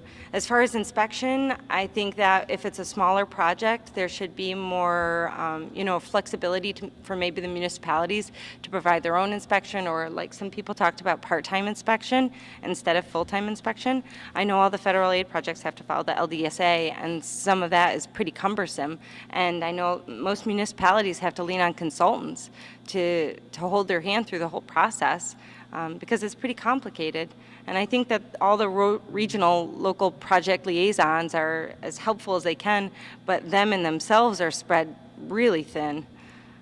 They've got a lot on their hands in trying to help all the municipalities the best they can. But I think that with the inspection, you want to make sure that you have everything inspected, and you want to make sure the right things are being done. And I mean, there's a lot of instances where just some larger rebar spacing can make a big difference down the line. That's a big liability. I'm kind of a firm believer in inspection and thorough inspection, but I think there's other places that it could be cut. The MWB issue we've been hearing a lot, specifically some of our areas where one of our colleagues has legislation that says that because this mandate that's out there, like the 30%, which is really unachievable in some of our rural areas, particularly in the southern tier and some of these areas, that, make it be proportionate to the population if you're going to look at some of those things. Because sometimes you're Absolutely. contracting out to people in other areas of the state, or even sometimes outside the state, instead of hiring it locally. Absolutely. Because a lot of times we want people to hire local and have those jobs and that investment there. Sometimes that's being farmed out, to areas downstate or even outside the state. So that's something that's continues to be a problem for our contractors and some of those businesses. Not just local, subcontractors, but also quality. I mean, you might be sacrificing that just to meet a percentage. Right. Doesn't seem quite fair. Yeah, very good. But, okay, thank you. Thank you so much for your input. We appreciate you.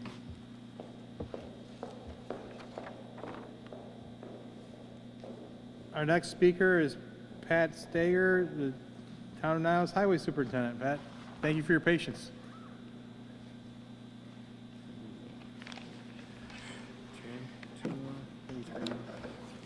I'm going to pretty much tell pretty much what everybody else has said. What I put together is local roads matter, and it has been a message taken to Albany for many years, with the bright orange shirts taking over the halls of the Capitol and the Legislative Office Building. Local roads matter. They carry the farm commodities to the markets, manufactured products to the suppliers, workers to their jobs, or children to their schools. The local roads and bridges account for 87% of the New York State roads and more than 1/2 of the bridges, yet the state spends less than 5% of its capital construction program supporting this huge local system. 34% of local bridges are deficient, and 48% of the road pavements are rated fair or poor and continue to get worse. Funding for the programs such as the CHIPS, Pave New York, and the Bridge New York are essential for the highway departments to stride forward for better highway systems. I got to thank you to our Senate and our Assembly for continued support of these programs over the years. Despite the demonstrated need, the CHIPS funding levels have been held at $438 million for the 6th consecutive year.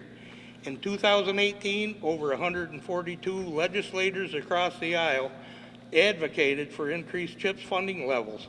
The enacted budget included no increase in the CHIPS base funding levels, but did include a $65 million appropriation in the extreme winter recovery. The letter was co-authored by Assemblyman Phil Parmesano, the co-chairman of our Assembly Minority Critical Infrastructure Task Force. Pave New York and Bridge New York each were 5-year capital plans that will conclude at the end of the 2019-2020 state fiscal year. Our legislative leaders in Albany should consider taking action to approve another multi-year plan for both of these programs to keep them going. CHIPS in the Pave New York funding is distributed to every municipality through the state. The Bridge New York projects are distributed equitably throughout the state, depending on how bad the bridges are, where it's on a lottery on that one. Each $150 million increase in funding for local roads, bridges, and culverts results in up to 4,200 highway construction-related jobs. The answer to improving the infrastructure is to increase the CHIPS funding levels and renew a multi-year Pave New York and Bridge New York capital plan. The longer we put off making repairs and repaving our roads because of the lack of funding, the more expensive it's going to be to rebuild them. Again, local roads matter. I got to thank you guys for putting this program together today. Very, very nice. On a personal note, I would just like to say that, this is my 31st year as highway superintendent. I've been around for, seen a lot of changes over the years. It used to be the CHIPS paperwork. It was very simple. You put in the application, did your work and got your money back. Now, not only we have to put in the application and you have to come up with all the I mean, all the paperwork as far as rounding up the invoices for the products you put out there, the canceled checks you have to send in. Not only you have to do that on chips, but you also have to do it on paved New York, and you got to do it on the extreme winter recovery. So it's like not only more paperwork, you got 3 times as much now because you got 3 programs there. So that's one thing I'd like to see, kind of simplified a little bit. I mean, it takes a lot of time. I mean, if you got one project, you can get it done in a month and you got everything on 1 month, it's good. But most projects, it's multiple months. You're turning in paperwork, to get the bills paid. So you got to go back through trying to, get all the paperwork rounded up. And it is cumbersome. So I'd like to see that, eased up a little bit. Thank you, Pat. Personally, I don't have any questions. I do want to thank you for what you do, your commitment, all your hard work and your advocacy, making that trip to Albany every year to be part of the Local Roads Matter Coalition. It's important. It certainly sends a message and helps us with our case. So thank you for that and reinforcing the points that we've been talking about and we'll continue to talk about. Can I make one of course you plug for you, Phil? I mean, I appreciate you mentioning Phil and the efforts he does in Albany for the CHIPS program. And you mentioned the 142 legislators he got to sign on a letter. First, that's not easy to do. It's not easy logistically to get done. It's hard enough to convince people to sign a letter, regardless of actually getting them to do it. I just would mention, and again, Phil's done such a good job. We have 150 members in the Assembly. Those are a lot of downstate members that don't know anything about CHIPS. So kudos to you, Phil, to educate our colleagues, particularly downstate, and get them to sign that letter. So I guess I want to emphasize that's no easy undertaking that he's done. He really does a great job at it, and I appreciate it. I'm sure we all signed that letter Yeah, of because course. Phil would have attacked us if we didn't. I sit next to him, I have to. I would.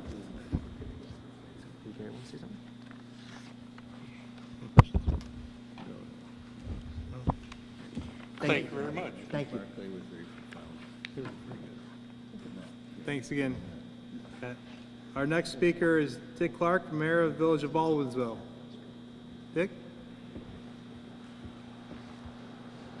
I'd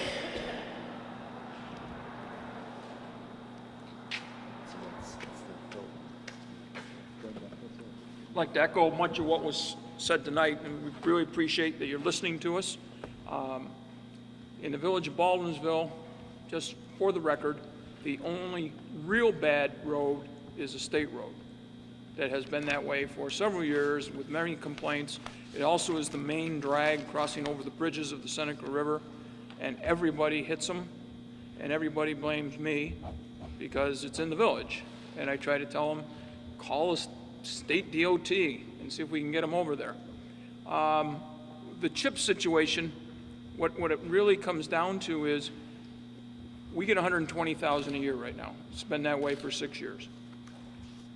That basically maybe does 3 streets in a village that has 50 lane miles. I mean, we're the biggest village in Onondaga County. Big village, a lot of streets. Our engineer has estimated probably about $200,000 a year would keep us even. We wouldn't be falling behind. He comes up with about 5 streets a year that really need work. We usually get about 3 done. So now the 5 he's got for next year, 3 of those, or 2 of those fall off into the following year. Everything gets pushed back. We're way behind on streets. This year, we decided to suck it up a little bit and spend reserve money and went for $210,000 worth of paving and got a lot done. But what it comes down to is we have a choice. If we don't do anything about our streets other than the CHIPS money, we raise taxes to do more streets, or we end up digging into our reserves. And that's kind of what's happening to a lot of small communities, is that to stay under the tax cap and to still be able to spend any money, you start digging into your savings, basically. I know that when we met in Onondaga County, the mayors meet once a month, and we met with the supervisors. And one of the supervisors said that when they were at the state meeting, somebody in the leadership of the supervisors group said, ignore the tax cap. You have to ignore the tax cap or you're going to go broke because you're going to end up spending all your reserve funds to get things done, or you aren't going to get anything done. And so that's kind of where we sit. We've got a beautiful village. We're trying to stay ahead of the curve, and streets deteriorate with our winters so bad. You know, and people will come to you and say, geez, where's my street on the list? Oh, you're 2 years down the road, you know, and you know, they walk away like you didn't listen to them. So any help we can get with the CHIPS money, or you know, every year I send a letter to Will and to Magnarelli and to DeFrancisco and say, you know, this is our plight. These are the areas where we need some help, and it's always CHIPS is included, and everybody says, yeah, we'll bang our heads on that one again because we can go down. We'll go down there and we'll push CHIPS, and the governor won't have anything to do with it. And so I don't know what kind of leverage you have, but I applaud you for at least trying to tackle it a little bit, and we'll just sit back and hope that you have a little success. And again, thank you so much for taking the time to hear us. I have a question, because we've reinforced over about the CHIPS has been flat at $438 million, but then we have a pot of money for $100 million for Pave New York, and then $65 million the last couple of years for winter recovery. So that $120,000, is that just the CHIPS portion? What's the 100? What do you receive out of the $100 million in Pave New York and the $65 million in the winter recovery? We get nothing out of Pave New York. I don't know if we don't qualify. You should be getting. It's funded through the same formula as CHIPS. You are definitely getting money for through Pave New York. It's funded through the same CHIPS formula. Okay, it's not very and same much. Thing with same thing with winter recovery. Winter recovery is nice, but it's, you know, $17,000 or something. It probably doesn't even cover the overtime and the salt that we use all winter. With the $100 million, it should be approximately 25% of what you're getting for your CHIPS, because the 438 is what they do for CHIPS. If it's $100 million for Pave New York, it should be getting about close to 25% more. Could be. With that. So that's been our frustration when they came up with the Pave New York. We were glad to see that money go to local infrastructure, but we've been constantly pushing. We'd like to see that and the winter recovery being the CHIPS space aid, because then it's there. It's harder to take it away, and then we don't have that uncertainty in the future about, well, Pave New York can go away, winter recovery can go away, just like he did last year's, the last couple of years' budgets. He takes the winter recovery away, and we have to put it back in.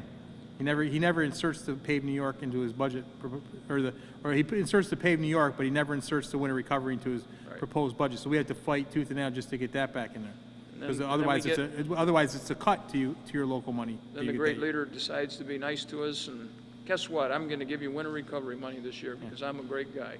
Yeah. Kind of what it feels like, you know. Yeah. And it's kind of, it is disappointing. Somebody mentioned all the money spent in the fair, and if you were at the fair, it's actually absolutely, some of it's spectacular. And you know, they built the amphitheater, and it's been very successful. But at the same time, we're all struggling to keep our streets paved and our sewers running clean, and you know, everybody's saluting the leader because he's got all these wonderful projects that look so great. We need the basics, and whatever you can do, we appreciate. No, we appreciate what you're doing. I know it's tough with the tax cap environment, and one of the other areas we continue to look for is, you know, we'd like to see happen for our municipalities is to get a long overdue. I know we're talking about CHIPS and infrastructure, but a long overdue increase in the AIM funding to our municipalities, because that's unrestricted aid. Yeah. You can use that for highways, you can use that for water, and so you can use that for whatever you want. And we're still recovering from the county 10 years ago taking away our sales tax money. They did give us some infrastructure money, but we're $500,000 short. Right. And I don't know if the recent news out of the county executive's office is good news for us or not, but you know, I think Brian McMahon's got a better feel for what we need. So there's always hope. Thank you. Thank you, Dick, for being here. Appreciate your time. Our next speaker is Chris LaPointe, Highway Superintendent for the town of Summit. Did I say that right? Oh, I like that shirt. Phil likes that shirt. Is it Cement? Well, I really wasn't planning to say anything. Didn't know I was going to be up here. I want to thank you for putting this program together. We all appreciate the CHIPS money and the Pave New York money. The only thing that I have to say also is the weather has changed so much. It used to be in the wintertime, the roads froze. You're good for all winter. Spring comes, they soften up. Doesn't happen that way anymore. It's hot, cold, and our roads aren't lasting as long as they usually do. The 10-year plan is, I don't know where that happens, but it doesn't happen here. The only way I think you get a 10-year plan is if you hot mix. And that's it, and hot mix is very expensive. A lot of our roads, and I know everybody else's, they started out as cow paths. You know, you oil and stone them, they're 15 feet wide. So you make them a little wider, but they never were dug up and done the proper way, because you can't afford it. I mean, to do a mile of road from scratch is like $1 million. That's a lot of money. We have 39 miles in our town. We don't have that kind of money. And we just need the money. That's basically what it comes down to. And we're trying to do more with less. And you know that it's the same situation all the way around. But we do appreciate everything you're doing. And I really wasn't planning on saying anything, but We that's all I appreciate got. we appreciate what you do. We appreciate your continued advocacy. And all these guys, a lot of people don't realize it's a 24-hour day job every day. Okay. They're out there on Christmas, Thanksgiving, New Year's, your kid's birthday. You miss a lot of stuff. So.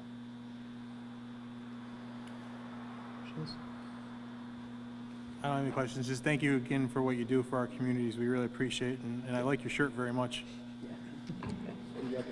I recognize that. We'll do it next year. Thank you.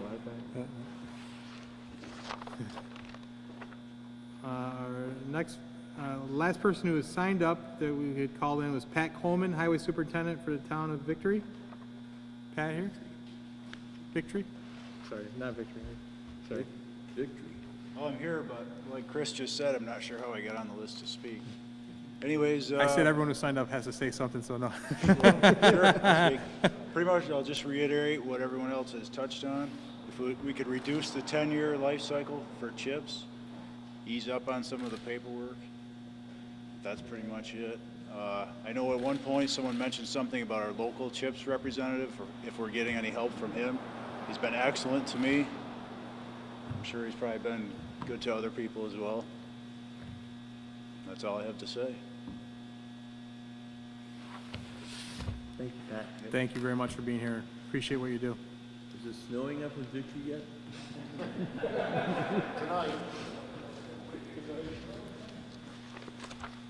If there's anyone else who wants to add comment, please come on up, and we'd love to hear from you. Okay, sure. Thank you very much.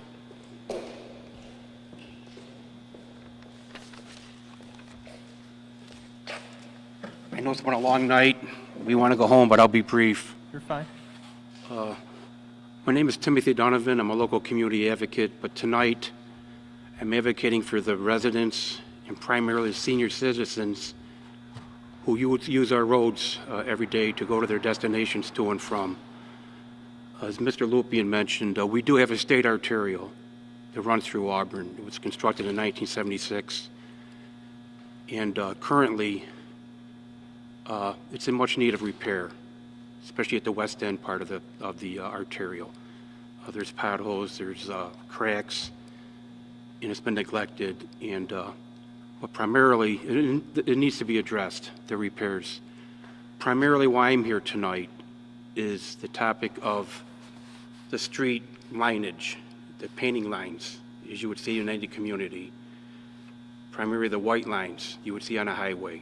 It's a east to west, one-way state arterial, heavily trafficked. And by the way, it is State Route 5 and the United States Route 20. So much traffic goes through our community every day. Currently, as I mentioned about the lineage and the signs, it's been 7 years since there's been any repainting or adhesive lines been put on the arterial. And I see that as a public safety. I use the arterial every day, along with many residents in Auburn.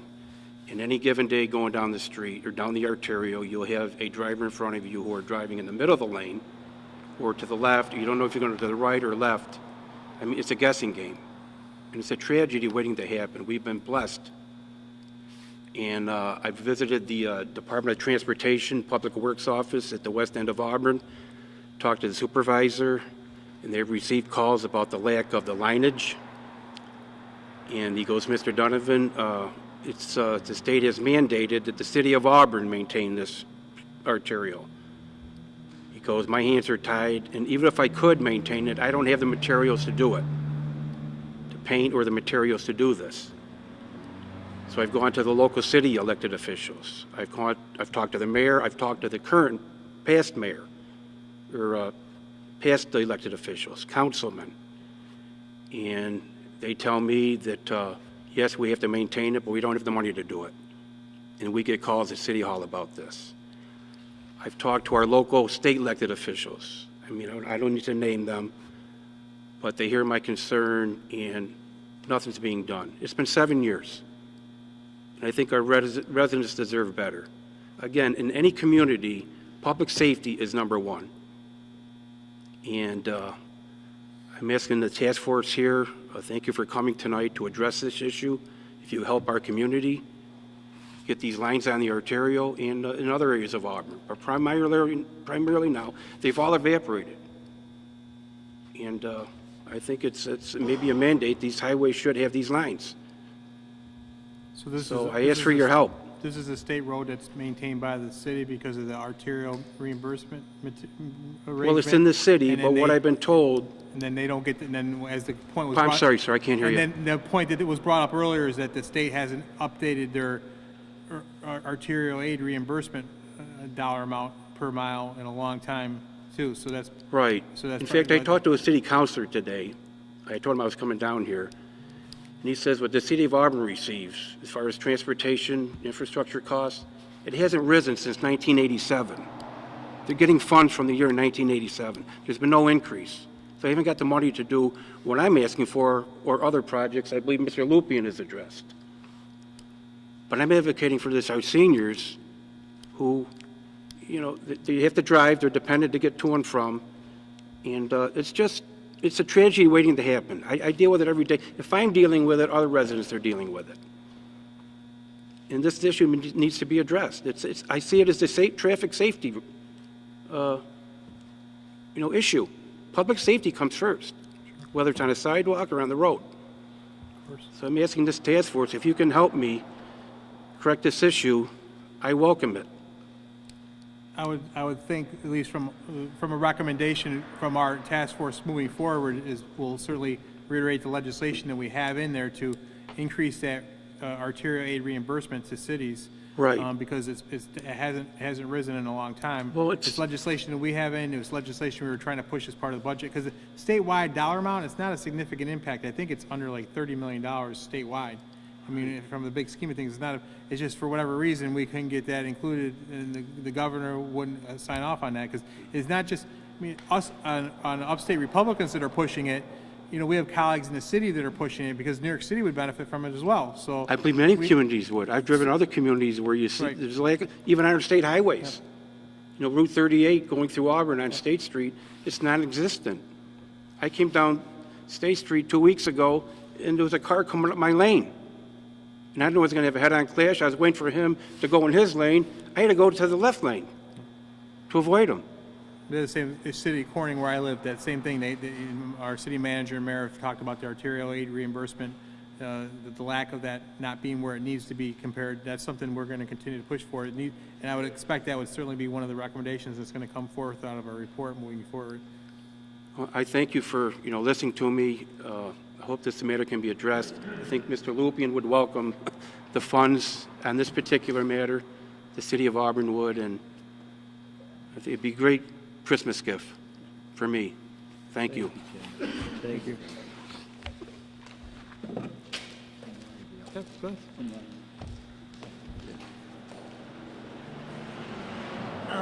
Good evening, gentlemen. It's been a long night. I won't keep you too long, but as Vice Chairman of the county, we welcome you here. I'd like to thank Gary and Will and Kevin and Phil for being here tonight. Also, Dan is doing a great job with our county, and it's nice to hear all the different gentlemen here from all the different towns. We need some more assistance, as you heard tonight, but As a former mayor, and I know Oswego mayor's here tonight, Mr. Lupien's been in the game for about 50 years, and he's seen it all. And the red tape is killing us. This street out here is called York Street. It services a lot of our industrial customers. The steel mill, which is next door, our industrial park. By the time when I was mayor, got the money, it was like 2 administrations later. I think Gary cut the ribbon here with the present mayor. But it takes forever and a day with the red tape. So if we can eliminate some of that, it would be helpful. I mean, I spoke to you early before the meeting. We have a lake that's having some issues, and there's Owasco Flats, which has been 10 years in the permitting system. I mean, that system could save our lake from deteriorating even worse. So the red tape, whether it's streets and roads or whether it's any kind of government, we need to have it cut down. So I appreciate you gentlemen being here tonight, and the Assembly Minority Task Force on Critical Infrastructure and Transportation is working. So thank you for listening. Thank you, Tim. Thank you, Tim. Anybody else want to add anything? If not, we'll just got a couple closing remarks and we can all leave. But I just wanted to say first, thank you so much for opening up your doors so we could be here tonight. We appreciate it. We appreciate the hospitality. I just want you to know how valuable your input, your information is going to be in us putting together this final report that we're share with our colleagues and hopefully coming up with some really solid recommendations moving forward. I can't thank you all enough. We appreciate it, your hospitality, appreciate the conversations, and I also want again to thank. I just want you to know your representatives Gary Finch and Will Barkley have been right there all along, helping to lead this fight and charge to bring important resources home, especially when it comes to CHIPS and local infrastructure money. They've been outspoken. They've been an advocate. They've been there helping to lead the fight with us. And our conference will continue to, I assure you, our conference will continue to be vocal, outspoken advocates on your behalf, because we understand the importance and what a critical need this is. So thank you again for your hospitality, and we really appreciate your input, and I hope you all have a safe trip home. Thank you again very much, everybody.